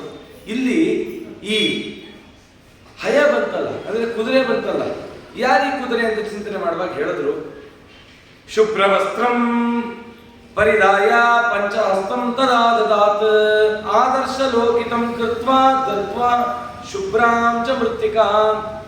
ಯೌವನದಲ್ಲಿ ಮದ ಬಂತು ಅಂತ ಹೇಳಿ ವಿಪರೀತವಾದ ಮೋಹವನ್ನ ಗೊಳ್ಳಬೇಡ್ರಿ. ಕಲಿಯುಗದಲ್ಲಿ ಏನು ಪರಮಾತ್ಮ ಕೊಟ್ಟಿದ್ದಾನೆ ಅದನ್ನೇ ಸ್ವೀಕಾರ ಮಾಡಿ. ತಂದೆ ತಾಯಿಯರಿಗೆ ಹಿಂಸೆ ಮಾಡಿ ನನಗೆ ಆ ಪದಾರ್ಥ ಬೇಕು ಈ ಪದಾರ್ಥ ಬೇಕು ಅಂತ ಕೇಳಿದ್ರೆ ವಿಷಯ ಪದಾರ್ಥಗಳಲ್ಲಿ ಮೋಹವನ್ನು ಒಂದು ದಿನ ತಂದೆ ತಾಯಿಗಳನ್ನೇ ಬಿಡ್ತೀರಾ. ಅಂತ ಕೃತ್ಯವನ್ನು ಮಾಡಬೇಡಿ. ನೀವೇ ಸಂಪಾದಿಸಿ ಜೀವನ ಮಾಡ್ರಿ. ವಾಯುರಶ್ವ ತ್ವಪಾನವನ ರಜುಸತ್ವಾಭಿಮಾನಿನಿ. ಆ ವಾಯುದೇವನ್ನ ಕೇಳಲ್ಲ, ಕುದುರೆ ನೋಗ್ಸೋಲ್ಲ. ಕುದುರೆ ನೋಗ್ಸೋದ ಏನ್ ಸ್ವಾಮಿ, ಮುಖ್ಯ ಪ್ರಾಣ ಯಾವಾಗ ಬಂದೆ ಸ್ವಾಮಿ? ನೀನು ಹಿಂದೆ ಆಗ್ಲೇ ಬಂದ್ಬಿಟ್ಟಿದ್ದೆ. ಯಾಕಂದ್ರೆ ಬ್ರಹ್ಮದೇವರು ಆಕಾಶ ಬಂದ್ಮೇಲೆ ನಾನು ಕುದುರೆಯಾಗಿ ಬರೋದ್ರಲ್ಲಿ ಒಂದು ಗೋಶಾಲೆ ಅಂತ ಇದ್ದ ಮೇಲೆ, ಗೋಶಾಲೆ ಅಂತ ಇರುತ್ತಲ್ಲ, ಆ ಗೋಶಾಲೆ ಅಂತ ಯಾವಾಗ ಪರಿಪೂರ್ಣ ಆಗುತ್ತೆ ಅಂದ್ರೆ ಒಂದು ಗೋಶಾಲೆಯಲ್ಲಿ ಒಂದು ಕುದುರೆ ಇರಬೇಕು. ಆ ಕುದುರೆ ಗೋಶಾಲೆಯಲ್ಲಿ ಓಡಾಡ್ತಿದ್ರೆ ಆ ಗೋಶಾಲೆಯಲ್ಲಿ ಭಗವತ್ ಸನ್ನಿಧಾನ ಅಂತೇಳಿ ವರ್ಣನೆ ಮಾಡಿದ್ದಾರೆ. ಅದಕ್ಕೆ ಆ ಮುಖ್ಯ ಪ್ರಾಣದೇವರಾದಂತೆ ಸ್ವಾಮಿ ನಿನ್ನನ್ನ ಕುದುರೆ ರೂಪದಿಂದ ಚಿಂತನೆ ಮಾಡ್ತಾ ನನ್ನ ಹೃದಯ ಮಂಟಪದಲ್ಲಿ ನಿನ್ನನ್ನು ಧ್ಯಾನ ಮಾಡ್ತಾ ಇದ್ದೆ. ಆ ಶ್ರೀನಿವಾಸ ಮೆಚ್ಚಿದ. ನೋಡ್ದ ಯಾವ ರೂಪದಲ್ಲಿ ಬಂದರೂ ನನ್ನ ಚಿಂತನೆ ಮಾಡಿದೆ. ಜ್ಞಾನವೆಂಬೋ ನವರತ್ನದ ಮಂಟಪದ ಮಧ್ಯದಲ್ಲಿ ವೇಣುಲೋಲನ ಕುಳ್ಳಿರಿಸಿ ಧ್ಯಾನದಿಂದ ಭಜಿಸುವೆ ಸದಾ ಎನ್ನ ಹೃದಯದಲ್ಲಿ ವಾಸ ಮಾಡು ಶ್ರೀಹರಿ. ಆ ವಾಯುದೇವರು ಹೇಳ್ತಾ ಇದ್ದಾರೆ, ಭವಿಷ್ಯದಲ್ಲಿ ನೀವು ಯಾವುದೇ ಜನ್ಮವನ್ನು ಎತ್ತಿದ್ರು ದೇವರಲ್ಲಿ ಒಂದು ಕೇಳಿ, ಸ್ವಾಮಿ ನಾನು ನಾಯಿಯಾಗಿ ಹುಟ್ಟಿದ್ರು ನಿನ್ನ ಮಂದಿರದ ಅನ್ನ ತಿನ್ನಲಿಕ್ಕೆ ನಿನ್ನ ಮಂದಿರದ ಮುಂದೆನೇ ನಾಯಿಯಾಗಿ ಹುಟ್ಟಿದೆ ನನ್ನ ಪ್ರಾರಬ್ಧಕ್ಕೆ. ಏನೇ ಜನ್ಮ ಬರಲಿ, ಒಂದು ಜಿರಳೆ ಜನ್ಮ ಬಂತ ನಿನ್ನ ಮೈ ಮೇಲೆ ಓಡಾಡುವಂತ ಜನ್ಮ. ನೋಡ್ರಿ, ನಾವು ಯಾರು ತಿರುಪತಿ ತಿಮ್ಮಪ್ಪನ ಮುಟ್ಟಕ್ಕಾಗಲ್ಲ. ಆ ತಿರುಪತಿ ಶ್ರೀನಿವಾಸನ ಗುಡಿ ಒಳಗಡೆ ಜಿರಳೆ ಆಗಿಬಿಟ್ಟಿದ್ರೆ ತಿಮ್ಮಪ್ಪನ ಮುಟ್ಬೋದಲ್ಲ. ವಾಯುದೇವರು ಹೇಳ್ತಿದ್ದಾರೆ, ಪರಮಾತ್ಮನ ಸೇವೆ ಮಾಡ್ಲಿಕ್ಕೆ ಯಾವ ಜನ್ಮ ನಾವು. ಪುರಂದರದಾಸರಂದ್ರು, ಮುಟ್ಟಿ ನಿನ್ನ ಭಜಿಸಲಾರೆ ಕೆಟ್ಟ ನರ ಜನ್ಮದವರು. ಆದ್ರೆ ಇಲ್ಲಿ ವಾಯುದೇವರು ಹೇಳ್ತಿದ್ದಾರೆ, ನಿನ್ನ ಮುಟ್ಟು ಭಜಿಸ್ಬೇಕು, ಅದಕ್ಕೆ ನಾನು ಕುದುರೆ ಜನ್ಮ ತಗೊಂಡ್ಬಂದಿದ್ದೀನಿ. ಆದ್ರೆ ಪುರಂದರದಾಸರಂದ್ರು, ಮನುಷ್ಯ ಜನ್ಮ ಬಂದ್ರೂ ನೀನು ಮುಟ್ಟು ಪೂಜಿಸ್ಲಿಲ್ವಾ ದೇವರನ್ನ? ಅದ್ರ ಅರ್ಥ ಏನು ಅಂದ್ರೆ ಅದ್ರ ಸಾಹಿತ್ಯ ಲೋಪ. ಮುಟ್ಟಿ ನಿನ್ನ ಭಜಿಸಲಿಲ್ಲ, ದೇವರನ್ನ ಮುಟ್ಟಿ ಭಜಿಸ್ಲಿಲ್ವಲ್ಲ, ಅದಕ್ಕೆ ಏನಾಯ್ತು? ಕೆಟ್ಟ ನರ ಜನ್ಮ. ದೇವರು ಕೇಳ್ತಾನೆ, ಈ ಜನ್ಮದಲ್ಲಿ ಕೈ ಕಾಲ ಕಿವಿ ಎಲ್ಲ ಕೊಟ್ಟೆ, ಈ ಜನ್ಮದಲ್ಲಿ ನಾನು ಉಪಾಸನೆ ಮಾಡಲಿಲ್ಲ ಅಂದ್ರೆ ನಾಯಿ ಜನ್ಮ ಕೊಡ್ತೀನಿ, ಅಲ್ಲಿ ಬಂದು ಸಾಲಿಗ್ರಾಮ ಮುಟ್ಲಿಕ್ಕಾಗತ್ತಾ? ಅದಕ್ಕೆ ದೇವರು ಹೇಳ್ದ, ಮುಟ್ಟಿ ಭಜಿಸೋದು ಅಂದ್ರೆ ಎಷ್ಟು ದಿನ ಕೈಯಲ್ಲೇ ಮುಟ್ಟು ಭಜಿಸ್ತೀಯ, ಮನ ಮುಟ್ಟಿ ಯಾವಾಗ ಭಜಿಸ್ತೀಯ ಅಂತ ನಾನು ಕಾಯ್ತಾ ಇದ್ದೀನಿ ಅನ್ನಂತೆ. ದೇವರನ್ನ ಎಷ್ಟು ದಿನ ಕೈಯಲ್ಲಿ ಮುಟ್ಟಿ ಪೂಜಿಸೋದು, ಮನ ಮುಟ್ಟಿ ಪೂಜಿಸು. ಆ ರೀತಿಯಲ್ಲಿ ಬಂದಿದ್ದಾರೆ. ನೀಲವರ್ಣಂ ಪಾಂಡುಪಾದಂ ಹಸ್ತ ಪಂಚ ದಶೋನ್ನತಂ ಆರುಹ್ಯ ದೇವಮಾನ್ಯಾದಿ ಸರ್ವಲಕ್ಷಣ ಸಂಯುತಂ. ಸರ್ವಲಕ್ಷಣದಿಂದ ಯುಕ್ತನಾದ ಈ ಕುದುರೆ ಮೇಲೆ ಕೂಡಬೇಕಲ್ಲ, ಕೂಡ್ಲಿಕ್ಕೆ ಅಂತ ಒಂದು ಆಸನ ಬೇಕು. ಶೇಷ ದೇವರೇ ಬಂದಂತೆ ಬಿದಿರಿನ ಚಾಪೆ ಹಾಕಿ ಬಂದ್ರು, ಅದನ್ನ ಹಾಕೊಂಡ ಲಗಾಮ ಅಂತಿತ್ತಲ್ಲ, ಎಲ್ಲ ತತ್ವಾಭಿಮಾನಿ ದೇವತೆಗಳೇ ಲಗಾಮ ಬಂದ್ರಂತೆ. ಅವನು ಯಾವುದೋ ಒಂದು ಸರಗಳು ಹಾಕೊಂಡ ಐಶ್ವರ್ಯ ರೂಪದ ಅಭಿಮಾನಿನಿಯಾಗಿ ಆ ಲಕ್ಷ್ಮೀ ದೇವಿ ಬಂದು ಆ ಬಾಣದಲ್ಲಿ ಶೇಷ ದೇವರು ನಿಂತ್ಕೊಂಡ್ರಂತೆ. ಲೀಲಾ ಮಾನುಷ ವಿಗ್ರಹ, ಲೀಲೆಯನ್ನು ತೋರಿಕೆ ಈ ರೀತಿ ಬಂದ. ಅವರು ಗಿರಿಶ್ರೇಷ್ಠಂ ಮೃಗಾಯಾತ್ತಂ ಜಗಾಮಸ ಮೃಗಾನ್ ಬಹುವಿಧಾಕಾರನ್ ಸಿಂಹಶಾದೂಲ ಜಂಬುಕಾನ್. ಯಾರ್ಯಾರು ದುಷ್ಟರೆಲ್ಲ ಇದ್ರು ಅವನ್ನೆಲ್ಲ ಬಂದ, ಬೇಟೆ ಆಡ್ದ ಬಂದ, ಅವನ್ನೆಲ್ಲ ನಾಶ ಮಾಡ. ದೃಷ್ಟಿ ಮಾರ್ಗಮುಪಾಗತ ದಂಡವತ್ ಪತಿತೋ ಭೂತ್ವಾ ಶುಂಡ ಮದ್ಗತ್ಯ ಗರ್ಜಯನ್. ಆನೆಗಳು ಇದ್ವಂತಾನೆ. ದೇವರು ಹೇಳ್ತಾ ಇದ್ದಾನೆ, ಆನೆ ನೋಡ್ದ, ಯಾರು ನನ್ನ ಹತ್ರ ಬರ್ತೀರಾ ಅವರು ದೇವಸ್ಥಾನದ ಹೊರಗಡೆ ಒಂದು ಗಜಲಕ್ಷ್ಮಿ ಇರುತ್ತೆ, ಅದನ್ನ ನೋಡ್ಕೊಂಡು ಒಳಗೆ ಬನ್ನಿ ಅಂತ. ಯಾಕೆ ಅಂತಂದ್ರೆ ಮದರೂಪದಲ್ಲಿ ದುರ್ಯೋಧನ ಇದ್ದ, ಅವನು ಮದ. ಅದೇ ಆನೆಗಳನ್ನ ಲಕ್ಷ್ಮೀದೇವಿ ಏನ್ ಮಾಡ್ತಾಳೆ, ನನ್ನ ಎಡಕ್ಕೆ ಬಲಕ್ಕೆ ಇಟ್ಕೊಂಡಿದ್ದಾನೆ. ಗಜಲಕ್ಷ್ಮಿ ಅಂತ ಇದೆಯಲ್ಲ, ಆ ಯಾಕೆ ಲಕ್ಷ್ಮೀದೇವಿ ಆ ಕಡೆ ಈ ಕಡೆ ಆನೆ ಇಟ್ಕೊಂಡಿದ್ದಾಳೆ ಅಂದ್ರೆ, ನಾನು ಇಡೀ ಜಗತ್ತಿದೆಯಲ್ಲ ಅದರ ಇಡೀ ಜಗತ್ತಿನ ಒಡತಿ ನಾನು. ಏನೇನು ಸಂಪತ್ತಿದೆ ಆ ಸಂಪತ್ತಿಗೆಲ್ಲ ಒಡತಿ ನಾನು. ಆದರೆ ಪರಮಾತ್ಮನ ಸೇವೆ ಮಾಡುವಾಗ ನಾನು ಹೇಗಿದ್ದೀನಿ ಒಳಗೆ ಅಂದರೆ ದಾಸಿ ಇದ್ದಾಗಿದ್ದೀನಿ. ಹಾಗೆ ನಮಗೆ ಮನುಷ್ಯರಿಗೆ ಎಷ್ಟು ಮದ ಇದೆ ಅಂತಂದ್ರೆ, ಒಂದು ಆನೆ ಮದ ಅಲ್ಲ ಅಂತ, 2 ಆನೆ ಮದ ಅಂತ. ಅದಕ್ಕೆ ಲಕ್ಷ್ಮೀದೇವಿ ಹೇಳ್ತಿದ್ದಾಳೆ, ಮದ ಇಟ್ಕೊಂಡಿದ್ದಕ್ಕೆ ನನ್ನ ಒಳಗಿಟ್ಟಿದ್ದಾರೆ, ನಿಮ್ಮ ಈ 2 ಮದಗಳನ್ನು ಬಿಡಿ. ಯಾವುದೊಂದು ಮದ? ಅಧಿಕಾರ ಮದ. ನಾನು ಲೋಕದಲ್ಲಿ ಇಂಥ ಉನ್ನತವಾದ ಸ್ಥಿತಿಯಲ್ಲಿದ್ದೀನಿ ಅನ್ನೋ ಮದದಿಂದ ದೇವಸ್ಥಾನಕ್ಕೆ ಬರ್ತೀವಿ. 2ನೇ ದುಡ್ಡಿನ ಮದ. ಇವೆರಡು ಈ ಆನೆ ಹತ್ರನೇ ಬಿಟ್ಟು ಒಳಗೆ ನಡೀರಿ, ನಾನು ಪರಮಾತ್ಮನ ತೋರಿಸ್ತೀನಿ ಅಂತ. ಅದೇ ಆ ಮದ ರೂಪದ ಆನೆಗಳನ್ನು ಹೊಡೆದ ಅಂತ ಈ ರೀತಿ ಹೇಳ್ತಾ ಇದ್ದಾರೆ. ಸಕನ್ಯಾ ಕಸ್ಯ ಸಂಬಂಧ ಕಿಮರ್ಥಂ ವನಮಾಗತ ಕಸ್ಯಂ ತನಯಾ ಸರ್ವಂ ತದ್ವಾದ್ವಸ್ವ ಮಹಾಮತೆ ಹೇಳ್ತಾ ಇದ್ದಾರೆ. ಸರಿ, ಕಾಡಿಗೆ ಬಂದಲ್ಲ, ಕಾಡಿಗೆ ಬಂದ, ಅಲ್ಲಿ ಕಾಡಿನಲ್ಲಿ ಯಾವುದೋ ನಾರಿಯರು ಇರ್ಲಿಲ್ವಾ, ಅವ್ರನ್ನ ದರ್ಶನ ಮಾಡಲಿಲ್ವಾ ಅಂತ ಹೇಳ್ತಾ ಇದ್ದಾರೆ. ಶೃಣ್ವಂತು ಮುನಯ ಸರ್ವೇ ಕನ್ಯಾಯ ಜನ್ಮ ಪಾವನಂ ಪುರಾತು ದ್ವಾಪರಾಸ್ಯಾಂತೆ ಪಾಂಡವಾನ ಮಹಾತ್ಮನಂ ಯುದ್ಧೇತು ಭಾರತೇತೀತಿ 28 ಕಲವು. 28ನೇ ಕಲಿಯುಗದಲ್ಲಿ ಒಂದು ಘಟನೆ ನಡೀತೀನಿ ಅಂತ ಶ್ರೀನಿವಾಸ ನುಡಿದಿದ್ದ. ಏನದು ಅಂತಂದ್ರೆ, ಆ ಸೀತಾ ಪ್ರತಿಕೃತಿಯನ್ನ ಅಪಹರಣ ಮಾಡಿದ್ರಲ್ಲ, ಆ ಸೀತಾ ಪ್ರತಿಕೃತಿಗೆ ವೇದವತಿ ಅಂತ ಹೆಸರು. ಆ ವೇದವತಿ ಬಂದು ಕೇಳೋದು, ನನ್ನ ಬಂದು ವಿವಾಹ ಬಂದು ರಾಮದೇವರು ಒಪ್ಪಿಲ್ಲ, ಆಗ ಸೀತಾದೇವಿ ಮಾತು ತಗೊಳ್ಳೋಣಂತ. ವೇದವತಿ ನೋಡು, ನಾನು ನಿನ್ನ ಪ್ರತಿರೂಪ, ನೀನೇ ನನ್ನನ್ನು ನಿಂತಿದ್ದೀಯ, ಆದರೆ ನಂದು ಬೇರೆ ರೂಪ, ನನ್ನನ್ನು ಮದುವೆ ಆಗುವಂತ ರಾಮನು ಕೇಳಿದ್ರೆ ಆಗಲ್ಲ ಅಂತ. ಅದಕ್ಕೆ ರಾಮ ಹೇಳಿದ್ದಾನೆ, 28ನೇ ಕಲಿಯುಗದಲ್ಲಿ ಬಂದು ನನ್ನ ವಿವಾಹ ಆಗ್ತೀನಿ ಅಂತ. ಹಾಗಾಗಿ ಆ ವೇದವತಿ ಇದ್ದಾಳಲ್ಲ, ಅವಳೇ ಪದ್ಮಾವತಿ. ಆ ಪದ್ಮಾವತಿ ಕೂಡ ಅಲ್ಲಿಗೆ ಬಂದಿದ್ಲಂತೆ. ಆಕಾಶ ತೋಂಡಮಾನಾಕ್ಯೋ ಸರ್ವಲೋಕ ಯಶಸ್ಕರವು. ಆ ಆಕಾಶ ರಾಜ ಇದ್ದ. ಅದೇ ಚೋಳ ವಂಶದಲ್ಲಿ ಆಕಾಶ ರಾಜ ಬಂದಿದ್ದಾನೆ. ಆಕಾಶ ರಾಜ ಬಂದ. ಆ ಆಕಾಶ ರಾಜ ಮತ್ತೆ ಧರಣಿ ದೇವಿ ಅಂತ, ಆ ಧರಣಿ ದೇವಿಯರಿಗೆ ಇವಳು ಹುಟ್ಟಿದಾಳೆ ಪದ್ಮಾವತಿ. ಆ ಪದ್ಮಾವತಿ ಹುಟ್ಟಿದ ತಕ್ಷಣದಲ್ಲಿ ಆಕಾಶ ರಾಜನ ಕೀರ್ತಿ ಆಕಾಶದ ಎತ್ತರಕ್ಕೆ ಹೋಯ್ತಂತೆ. ಆ ಆಕಾಶ ರಾಜ ಎಂತ ಪುಣ್ಯವಂತ ಅಂತಂದ್ರೆ, ಹುಟ್ಟದಾಗಿಂದ ಧರ್ಮಾಚರಣೆಗಳನ್ನ ಮಾಡಿದಂತೆ. ಯಾಕಂದ್ರೆ ಮಾಧವ ಬ್ರಾಹ್ಮಣನ ಸಂಸ್ಕಾರ ಇತ್ತಲ್ಲ, ಆ ದುಷ್ಟಕರ್ಮ ಹಿಂದೆನೆ ಹೊರಟೋಯ್ತು. ಆ ಆಕಾಶ ರಾಜನ ಹುಟ್ಟದಾಗಿಂದ ಎಷ್ಟು ಧರ್ಮ ಪರಿಪಾಲನೆ ಮಾಡಿದ್ದಾನೆ ಅಂತಂದ್ರೆ, ಒಬ್ಬರ ಮನಸ್ಸು ಬಯಸಿರುವಂತೆ. ಶ್ರೀನಿವಾಸ ದೇವರು ಹೇಳ್ತಿದ್ದಾನೆ, ಕಲಿಯುಗದಲ್ಲಿ ಯಾರು ಒಬ್ಬರ ಮನಸ್ಸನ್ನ ನೋಯಿಸದೆ ನನ್ನನ್ನು ಪೂಜೆ ಮಾಡ್ತಾರಲ್ಲ, ಅವರ ಮನೆಗೆ ನಾನು ಮೊದಲು ಲಕ್ಷ್ಮಿಯನ್ನು ಕಳಿಸಿ ಅವ್ರ ಮನೆಗೆ ನಾನು ಬರ್ತೀನಿ ಅಂತ ದೇವರು ಎಚ್ಚರಿಸ್ತಾ ಇದ್ದಾನೆ. ನೀವು ಪೂಜೆ ಮಾಡ್ತೀರಾ, ನೀವು ಪೂಜೆ ಮಾಡೋ ಕಾಲಕ್ಕೆ ಎಷ್ಟು ಜನಕ್ಕೆ ತೊಂದರೆ ಕೊಟ್ಟು ಪೂಜೆ ಮಾಡ್ತಾ ಇದ್ದೀರಾ, ಅಥವಾ ಎಷ್ಟು ಜನಕ್ಕೆ ಹಿತ ಕೊಟ್ಟು ಪೂಜೆ ಮಾಡ್ತಾ ಇದ್ದೀರಾ? ಒಬ್ಬರ ಮನಸ್ಸನ್ನು ನೋಯಿಸಿ ಪೂಜೆ ಮಾಡಿದ್ರೆ ಅದಕ್ಕಿಂತ ದೊಡ್ಡ ಮೈಲಿಗೆ ಇಲ್ಲ. ಅದಕ್ಕೆ ಎಚ್ಚೆತ್ಕೊಂಡು ಮಾಡಬೇಕು. ಆ ರೀತಿಯಲ್ಲಿ ಧರ್ಮಾಚರಣೆಯನ್ನು ಆಕಾಶ ರಾಜ ಮಾಡಲ್ಲ. ನಿರಂತರವಾಗಿ ಸದ್ಬ್ರಾಹ್ಮಣರ ಸೇವೆಯನ್ನು ಮಾಡಿದ್ದಾನೆ. ಶುಕಾಚಾರ್ಯರು ಯಾವ ಭಾಗವತವನ್ನ ರಚನೆ ಮಾಡಿದಂತ ಶುಕಾಚಾರ್ಯ ಸೇವೆ ಮಾಡಿದ, ಅವರ ಮಾರ್ಗದರ್ಶನದಂತೆ ನಡೆದ, ಬೃಹಸ್ಪತ್ಯಾಚಾರ್ಯ ಹಾಕೊಟ್ಟ ಮಾರ್ಗದಲ್ಲಿ ನಡೆದ. ನಿರಂತರ ನಿರಾತಂಕಂ ಭವ ಸರ್ವಂ ಜಗತ್ ಸ್ಥಾವರ ಜಂಗಮಂ ಗಾವೋ ಭೋ ಭಯೋಧ್ವಶ್ಚ ನಾರ್ಯ ಪತಿಪರಾಯಣ. ನಿರಂತರ ಗೋಸೇವೆ ಮಾಡಿದ, ಎಲ್ಲ ಸರ್ವ ವಿಧವಾಗಿರ್ತಕ್ಕಂಥ ಕಾರ್ಯಗಳನ್ನು ಮಾಡಿ ಸಂತೃಪ್ತಿಯಿಂದ ಇದ್ದ ಕಾರಣಕ್ಕೆ ಆ ಆಕಾಶರಾಜ ಧರಣಿ ದೇವಿಯರಿಗೆ ಆ ಪದ್ಮಾವತಿ ಉಗಮಿಸಿದ್ದಾಳೆ. ಎಲ್ಲೂ ಉಗಮಿಸಿದ್ಲು. ಅವಳಿಗೂ ಶ್ರೀನಿವಾಸ ದೇವರಿಗೆ ಹೇಗೆ ಭೇಟಿಯಾಯಿತು ಅದನ್ನೆಲ್ಲ ಹೇಳಿ ಅಂತ ಹೇಳಿದ್ದಾರೆ. ನಾಳೆ ದಿನ ಅದರ ಚಿಂತನೆ ಮಾಡೋಣ ಅಂತ ಹೇಳ್ತಾರೆ. ಶ್ರೀಕೃಷ್ಣ ಶ್ರೀನಿವಾಸಂ ಜಗನ್ನಾಥಂ ಪದ್ಮಾವತ್ಯಾ ವಿರಾಜಿತಂ ಬ್ರಹ್ಮಾದ್ಯೈಃ ವಿನುತಂ ವಂದೇ ಕುಲದೇವಂ ರಮಾಪತಿಂ ವೆಂಕಟೇಶ ವೆಂಕಟೇಶ ವೆಂಕಟೇಶ ಪಾಹಿ ಮಾಂ ವೆಂಕಟೇಶ ವೆಂಕಟೇಶ ವೆಂಕಟೇಶ ರಕ್ಷ ಮಾಂ ಹನುಮ ಹನುಮ ಭೀಮ ಭೀಮ ಮಧ್ವ ಮಧ್ವ ಪಾಹಿ ಮಾಂ ಹನುಮ ಹನುಮ ಭೀಮ ಭೀಮ ಮಧ್ವ ಮಧ್ವ ರಕ್ಷ ಮಾಂ ರಾಘವೇಂದ್ರ ರಾಘವೇಂದ್ರ ರಾಘವೇಂದ್ರ ಪಾಹಿ ಮಾಂ ರಾಘವೇಂದ್ರ ರಾಘವೇಂದ್ರ ರಾಘವೇಂದ್ರ ರಕ್ಷ ಮಾಂ ನಿನ್ನವ ನಿನ್ನವ ಶ್ರೀನಿವಾಸ ನಿನ್ನವ